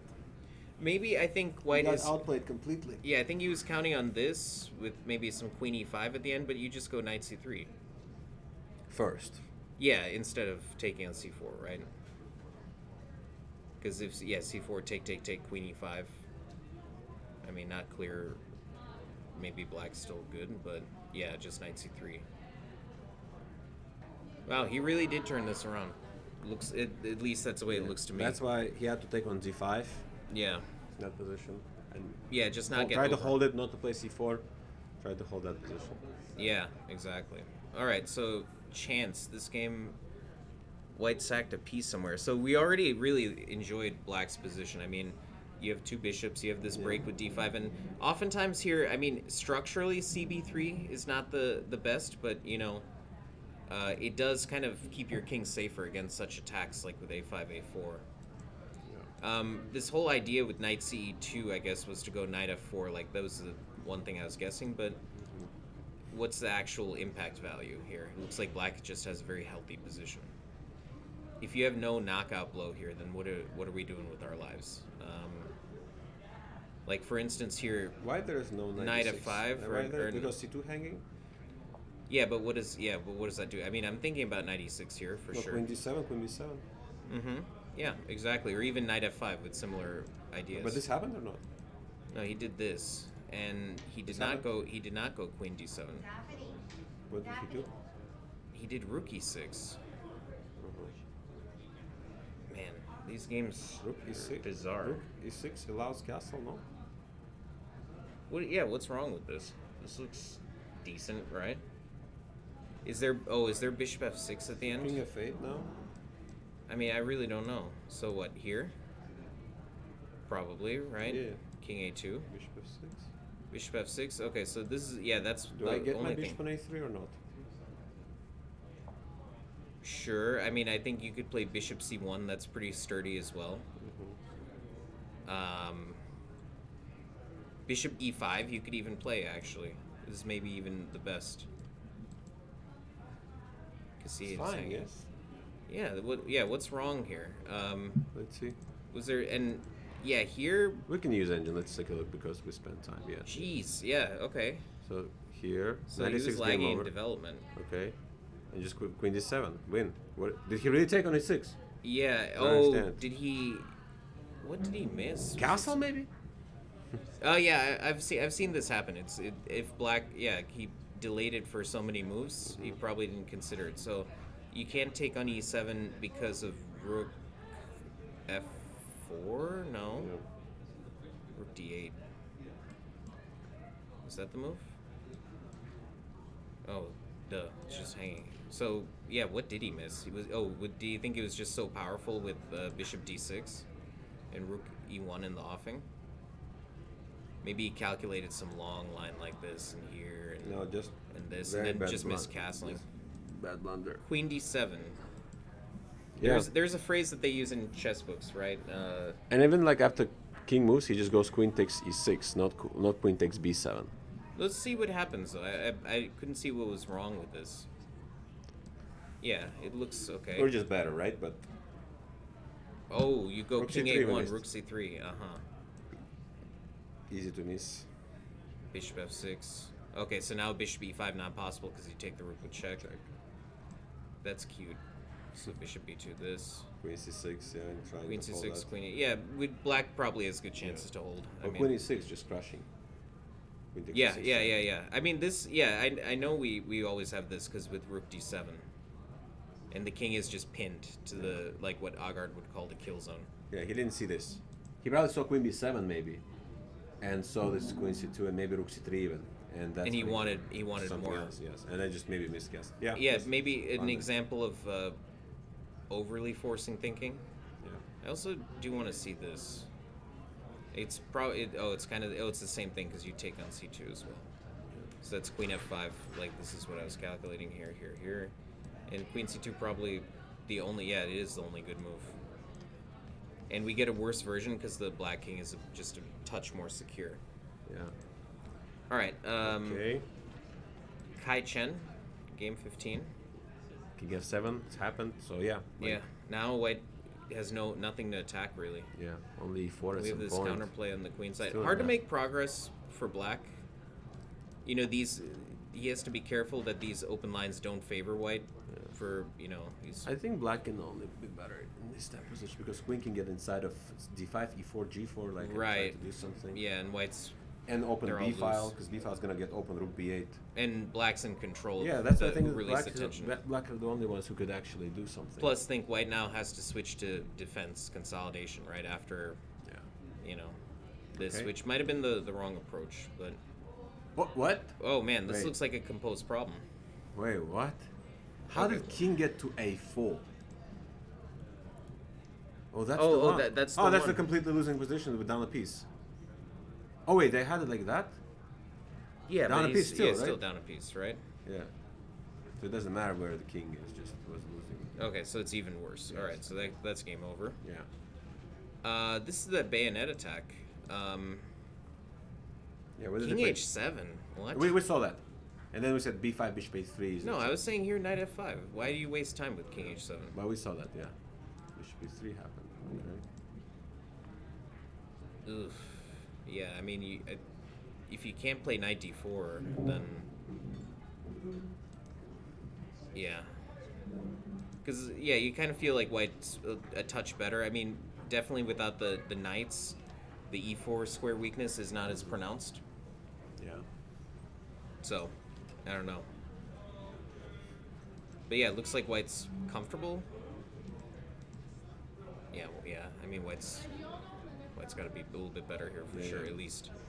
We know this game. This was Zachar. the game. Next two games we know. they Xavier lost. Chen, that was This- lost, we did and this. this we already did those. So last three we can forget about. We have a result on board one. Yeah. Not Jason won. So yeah, just to see how the game ended. After E6, we reached this in our analysis, and then after King H1, there are just way too many problems to solve. He has to cough What's up your name, the rook. guys? Owen. Owen. Yeah. Take, and now after knight C5, yeah, it sportingly allows him nice finish. Yeah. Brutal. Yeah. Let's see this second game with the big chance. Oh, white completely changed. Okay. Again, another big transformation. So we left off here. Yes. A3, bishop A5, and now he played knight C3. Rook takes C3. Okay. Yeah, what is he? Well, I mean, if you do that, then something went wrong. Right? He still had maybe a normal position here, but man, yeah, he lost his head apparently. I mean, but maybe not. Maybe it's not so simple. So who do you prefer? Who do you think is better? I think it was just balanced as it now. Yeah, like what do you play? Yeah, like why not rook C3? You defend the pawn. I mean, he's going for something else, but I wonder, did he miss G5? Rook F7. What is his position? GF4, what does he want? Knight D7, Knight F6? That could lead to some serious counterplay. The bishop and rook are not coordinated. But the bishop on B1 is just defending H7 a lot of times. Right, okay. Or knight D7, Knight C5, another idea? No, yeah. Mm-hmm. I really don't know. Here? The coordination between But yeah, this and 5, E4. yeah. Yeah, because you have to, yeah, you're out of the game on H7. I don't know if So rook what does he A- want? Maybe Knight C5. Knight C5. Yeah, and maybe that's the move, Knight C5, because you're targeting Rook C4. so many of this. Rook C4 and then Take Knight E6. E6. Yeah. And still, this weakness remains, and now F4 is loose. The Knight C5 is serious. Yeah. And I it's so weird. Wait, Knight C5. I cannot go Rook E5 because Knight. Well, C5.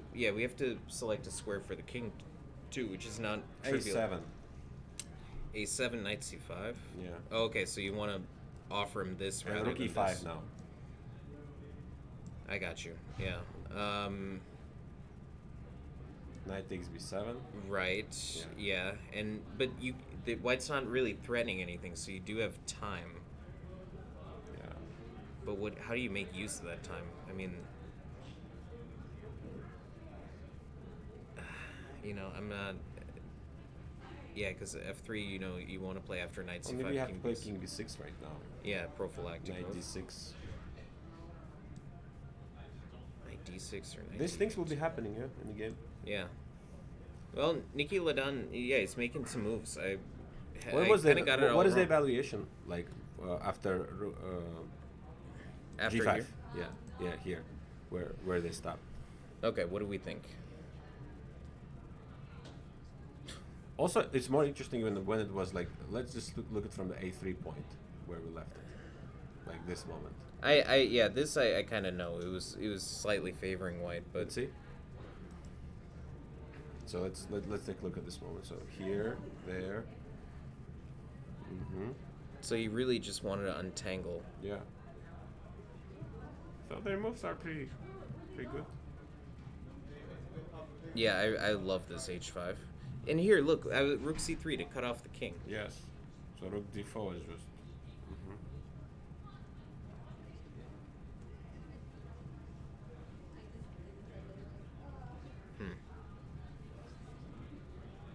These are our moves, right? And we Knight played c5, knight c5. rook e5, and now rook b7. Oh, Rook there. e5 Oh, is the there's best. there's a rook endgame. It's crazy. We actually played the best moves. Incredible. Are you surprised? No. I'm not. Okay, let's go. Let's see this Toadsmorgan. It's still very double-edged. I mean, is Wait, this wasn't he dead? winning? It He was winning. where here? No, go back. Oh no, way back. Oh, way back. Like up a pawn. No, Oh, but then no, this he thing- was gonna win it back. Yeah. Yeah, yeah. H4. So okay, the guy won the pawn back, Yes, and okay. then Terry Luo played And F4. he got very low on time. Very low. I see what you did there. Rook F8, Queen E5. Yeah, I mean, you kind of fancy white. It doesn't look like black has the same level of coordination to contest this outside passer. I mean, within the bounds of equality, probably because of the limited pawns, but just only white can really press. Yeah. Rook F6 is nice. Keeps the pawn, right? Yeah, but what's going on here though? There's quite a bit of stuff happening. We're here now. Is this pawn dead weight, or does he just capture the pawns on the king side? Kind of a fortress. Did he need to play h5? Was he worried about his king getting some, Yeah. auxiliary ideas like this? King on f6 is safe. Yeah. Mm-hmm. But now this is like, I'm not a fan. I guess, yeah, you're right. This is It's okay for now. Yeah. Knight c6. This is kind of a weird blockade here. Knight f6, bishop b7. Yeah. And then rook a2. I pin you. Yeah, 3 results maybe still. So here, equal? It was saying, yeah, it's saying equal. Let's go to next. Yeah. Yeah. So this was one of those endgames, or one of the transformations. I don't know if we talked about transformation with the pieces, a pair of rooks swapped. It looks like this helps. Position gets white. worse, but the new hope arises. The time. Mm-hmm. Because Vishnu went a little bit under 7 minutes, and now still needs this endgame needs to be precise. This game will be decided by the time, even though it's becoming more clear and clear, the counters of this game. So, do we go like passive rook e6 or rook takes h2? Rook takes h2 looks suspicious. Yeah, Like, the just B7 because is gonna the white's pawns are so well prepared, right? And if rook e6, then we go into passive defense, Yeah. hoping for what? That's why position is worse. Awaken the hope within you. That's the new course, right? Hope within you. Yeah. Oh no. Oh, hope is not a strategy. Maybe that should be the course. There's this Russian book, do you know, which is called Last Chance. No. Oh, is it on defense? Well, it is on defense, of course. Yeah. Yes, last chance. It's like when Mm-hmm. a lot of people like resigned in the position. Yeah. I'm familiar. I don't yeah. understand this move. Knight c6. Knight takes d5, knight c6. Otherwise, you just lose. Right. You can't go to an endgame. You just dead And lost. so, okay, basically here, what is it? Just h4 and g5 fixing it because the knight's glued? Right now, Yeah, probably, h4, right? the chance is... What is the chance for rook e4? h4, rook e4. Yeah, but then I'd take and go king c4. My king also gets somewhere. But I've restricted you with h4. I know, but I'll have Oh, h5. maybe you yeah. have h5 and then some counterplay. Maybe. And then, yeah, this is a problem. Okay. He took, right? So he took, and Plays the best the moves. move was knight c6. Okay. Yeah, plays the best moves. But he still has to deal with this rook d7 check. Rook d1, rook h2. Knight and f4. Knight somewhere, and then you have to deal with rook Knight d7. c7. Knight c7 could be a sporty move with this path. Yeah, problems. Serious problems for Sandeep. Is it knight c7? I wonder. Anyway, yeah, looks like What there's mistakes am I hoping for? Well, I mean, you're hoping for a pawn race, right? Where both sides have two connected passers or something, and then Not this very moment. Could he play not rook d1 and let's say if he plays rook d3, let's say, is that already inaccuracy?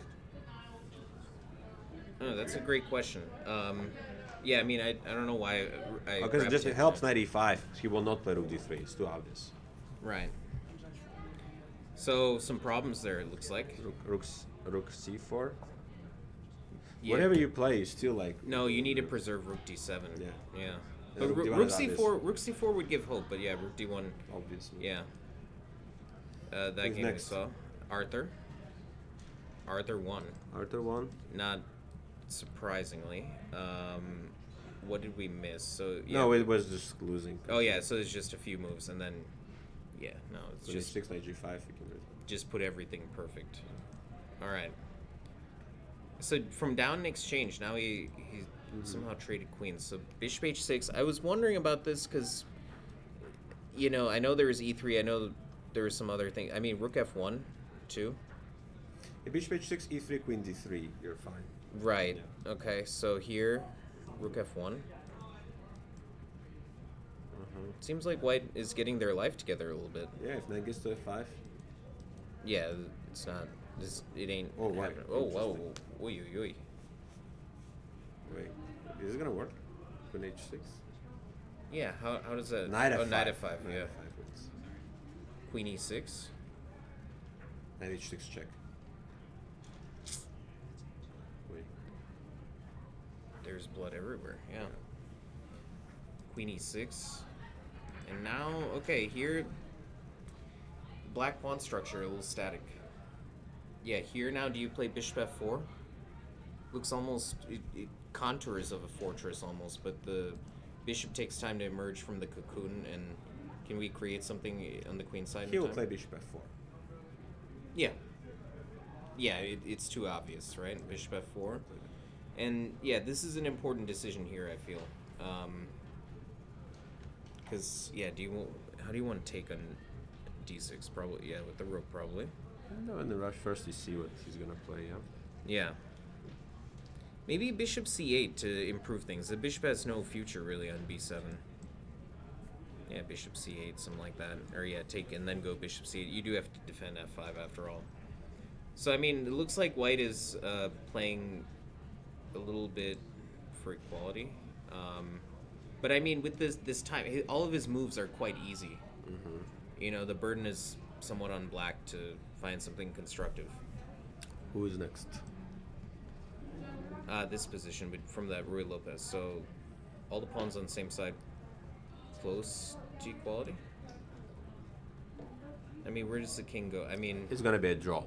yeah, I think so. Knight goes to e4. Yeah. Bishop f6. I mean, but okay, here, do you have to be careful at all? King g8. And then here? Knight e4. Anywhere. Yeah. You know, of course, Check, I have check, my yeah. check. Okay, here. And h5, h4, knight g3. H5, rook G6, H4.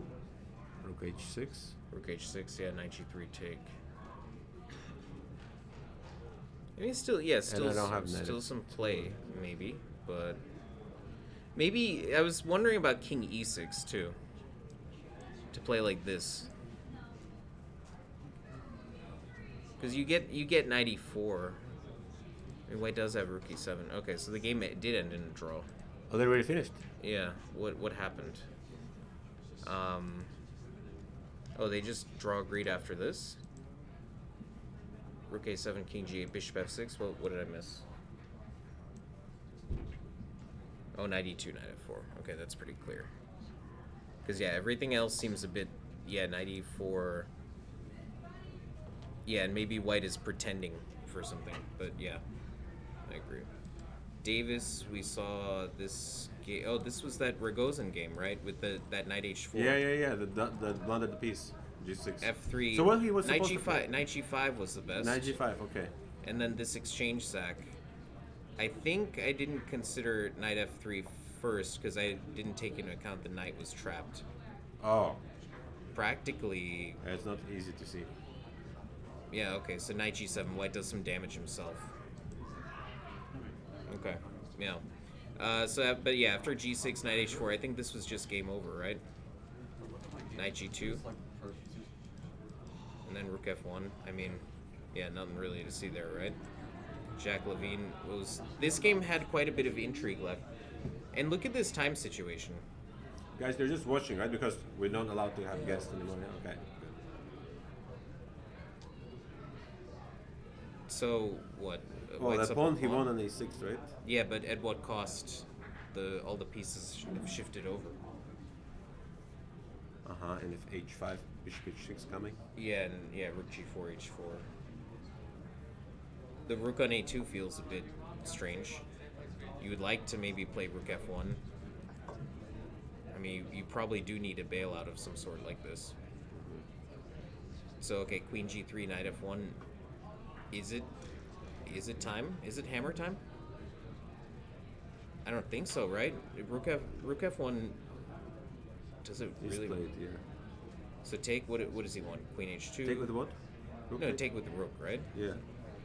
Rook takes. Oh, just bishop Bishop E4 yeah, simply. Bishop E4. Wow. Yeah. At what cost did he have to win that pawn? Queen H2 unstoppable. Rook H2 also. This is winning for black already, yeah? I would think so. Right? It's over. Crush. Oh, even more simple. There was all forcing. Yeah. That's it. Yeah. Yeah. So it looks like White's time-consuming plan, like, really didn't reap the dividends he probably thought. One thing I tell my students, I don't know what your advice is on this topic. Like, it's very easy to go after, something like this, right? Tasty little morsel. But like, I always tell my students, take a look at the position after your threat has been executed. You Yeah, know, yeah. Like, what's the actual impact value? Like, you spend all this energy to get A6 and for what? Good point. So we've seen this. Oh boy, look at this Our- game. our guy? Our guy, yeah, and he got the. Dream for now? He's living his best life right now. Queen C3. Ooh, forget about it. Yeah. Yeah, only an aneurysm probably would stop him from converting this. F5 is just... Wow. It's quite a lot. What's the deal here? Blundered almost. Do you want to go to that game? Yeah. Here, just real quick, this looks like it's just over, but still have to finish White off. Queen A4 is one way. Yeah, it should Queen be. F7 is another way. Yeah, Queen F7. I like that. We were talking about this game. Yeah, troubles, big troubles here. 95 especially last move was very bad. Now the king side is fixed. I mean, it's So I'll it's go natural. back. I'll just tell him where. I'll just tell you guys where Sandeep went. He had a good chance here. The only move probably here is King G7 with the idea to get H5 in, and if he plays G5, he can still play H5. But instead, this very passive move was played, and now here Rook E7 again is the best move, and the guy gives him check, and this is completely lost now. 96, it's over. 96. Okay, rook. Oh, the knight transfers to c5. That's your point, right? Even knight f7. I mean, something could go wrong, maybe. Oh no, but with okay. So here, I'm just thinking knight e6. Why not rook f7? Like he just takes it. You can't take with king because knight d8. I understand it. Can't you take with knight? But then you just like in the Zugzwang. yeah, the king. Yeah, you're just in jail, right? I mean, you could play h5 and like run for that pawn. But probably you just against rook f7. There's better move we're missing. And here, Like I think, and this was the point, right? Because if here, I mean, White could go for these complications because he's like, you know, a little too slow. It looks like. 94. This is the best outcome for black to play. Right. Yeah. Exactly. Yeah. Now it's a C4, little G5, you can random. play this, yeah. Yeah, and maybe White's Wait, maybe something winning happened, after look, knight d6. Something he didn't play. So he played king g8 or rook e6 was a mistake instead of knight e6, so he played rook e6, knight f3, knight d5. There's hope for Sandeep again now with rook f7. Hope is maybe a strategy, I guess. Let's see. So this very intriguing game kind of had us fooled at some spots. Yeah. Ended in a draw. Seems like kind of a fair result after so many strange moves. Yes.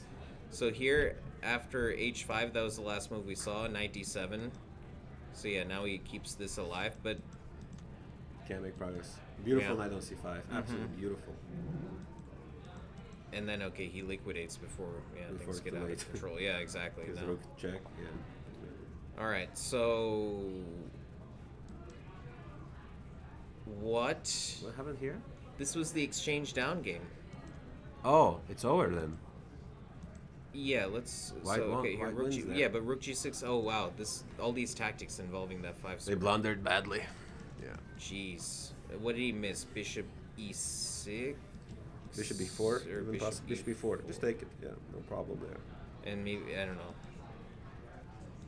Bishop H6. Oh yeah. Boy. Oh no, this is just over. Yeah, of course. 3 Zero pawns? chance. 2 pawns maybe. 3 pawns. Forget about it. Yeah. So 0 chance there. Hey Mark, how are you? Good, how's it going? Good, good. What's up, buddy? We can't have guests, unfortunately. Yeah. What? They can't have guests. We can't have guests now. No? No, No. because of the yesterday. What happened yesterday? Well, I'll Can't tell say. you. I'll tell I you. already know. Okay. Yes. Thank you. Yeah, yeah. Because he's coming over here now. Yeah, good. Sweet. Yeah. The game's finished, right? He won. Ooh, Go that's to good. go to board number 2. Board 2. How the game finished? Yeah. Board 2. Okay. That was from Nico? Jeez. Uh-huh. Yeah, he won. Yeah. Although I think he was totally lost. He was, yes. Yeah. At some point, yeah, he could win The in one guy, move. instead of going knight e2, he should have played rook Rook e2. E2. Rook E2 is Yeah, over, he yes. wins a piece. Yes, yes. That's Yeah. true. I wish I could articulate what type of move that is, because I saw there was a move like that missed yesterday Yeah. too. We have in the room Grandmaster Mark Arnold. Yes, Mm-hmm. he's here right now. He's updating us on some results, some interesting moments. Mark, how's your team doing, bud? We're doing well. I think, depending on this round, we could be tied for first potentially, or maybe even in first. Uh-huh. Depends how Dalton is doing and Hunter and Yes. Sweet. yeah. The usual But suspects. I think pretty good because Nico won, and then I think Gus may have unfortunately lost. Yeah, on and it is board official. We do one. have the result. Yeah, that was Oh, that's right. Run it. that was a tricky game too. Yeah. Board 1, that was very interesting. Oh, 100%. Yeah. This Catalan game. Yeah. Yeah, very delicate Yeah. position. Like my intuition told me that black was better, but It looks better than what it is. I Yeah, know the modern exactly. Yeah, computers yeah. usually there are a lot of transformations and because you could get similar from bishop d2, bishop b4 check, but white's not as active with the knight on c3. yeah. But it's surprising because you get this central roller that he executed the dream basically. Yeah. Let's see. So with Sandeep's game, Yeah. I mean, guys, you I'll have to see you create in a little counterplay. bit. Take care, Take care, buddy. Mark, yeah. We'll see you. Good luck to you. Good luck to your team. Thanks, guys. Yeah. Oh, we want us to say about the team situation, right? Like, because it's not just like individual championship. There's also teams Right. Yeah. involved, Yeah. yes. Yeah. Yeah. Yeah. So how do we? We do have a standings thing. Should I go to the standings? Yeah. Setting? Let's go to the standings and All right. So let's go try to to the understand the standings. team situation. That's our guy right there, Nathaniel. You Oh, what's up, crushed buddy? it, right? Hey, You had the Do feel. I have standings? Oh no, I don't have standings Yeah. up. We're not going to standings. Yeah. We're in a main broadcast. Yeah, It's a too good idea complicated. about like when you play d5, you had to take that d5 and try to hold Had that to one. take, yeah. I don't know what he was doing with that. Yeah. He had to. That's one of those. Yeah. Yeah, and also like Yeah. probably he had to preserve his knight not to trade for that with that bishop on h6. Yeah, because that's the only chance really. Yeah. And also we thought his b4 maybe. He had to keep the pawn on b2 to hold the c3 like solid. I was Yeah. thinking to gain space with a5 first. The game we guys talking about is Nathaniel. Right, this versus- position. yes, So this we had already called into question b4. Mm-hmm. Pawns don't move backwards, everybody. So And the, then- the plan was for him to play knight d5, the knight takes, rook takes, and try to attack your pawn on d6 and keep the c3 protected. You know? That's right. Yeah. Yeah. In fact, similar was in a different game, which I guess I closed that window, but that's whatever. That, yeah. This was the 5-man. Ooh, What did Nathaniel you play gets. here? What's the no, no. technique? Rook c3, Oh, okay. rook c3, And then okay. d3, right? If king d5.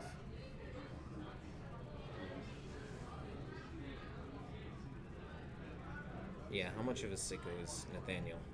Let's see. Yeah, d3 of course. d3 just Right? wins on the spot. Yeah.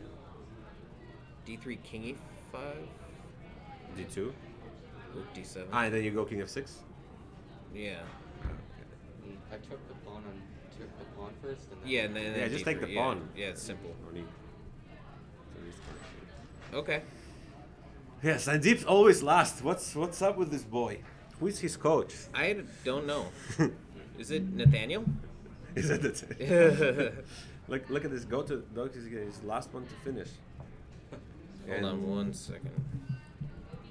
I did want to pull up something. So we'll have the Sandeep game up Yeah. right He's gonna here. hold this. So okay, here rook b8. I G5. mean, yeah. Now this is the type of We the dream for, best. yes, Yeah, yes. you Like, get he this already pawn calculated. race. He's pressuring this guy on time. The guy might not take b7 right now. His opponent. might Okay, not to take try b7. to yeah You have to instead go back. contain. This is very intense right now. Oh no, they see it. I'm Oh, yeah, they see it, downloading yeah. something.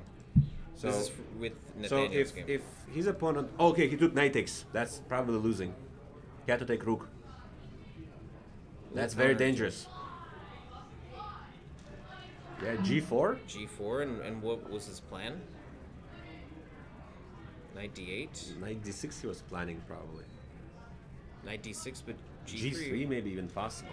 But knight d6, Yeah, what's the g3. Oh, does he want to play knight h6? And if king takes, rook g8, knight g5. That's what he missed. But That's Sandeep, what he missed. He doesn't see anything yet. Because this is just so new for them. Okay, he plays g3. Yeah, knight f7, g2, knight h6 was his idea to meet queen with rook g8, but I don't think he can king calculate. He had h6. no time. He has like 10 seconds.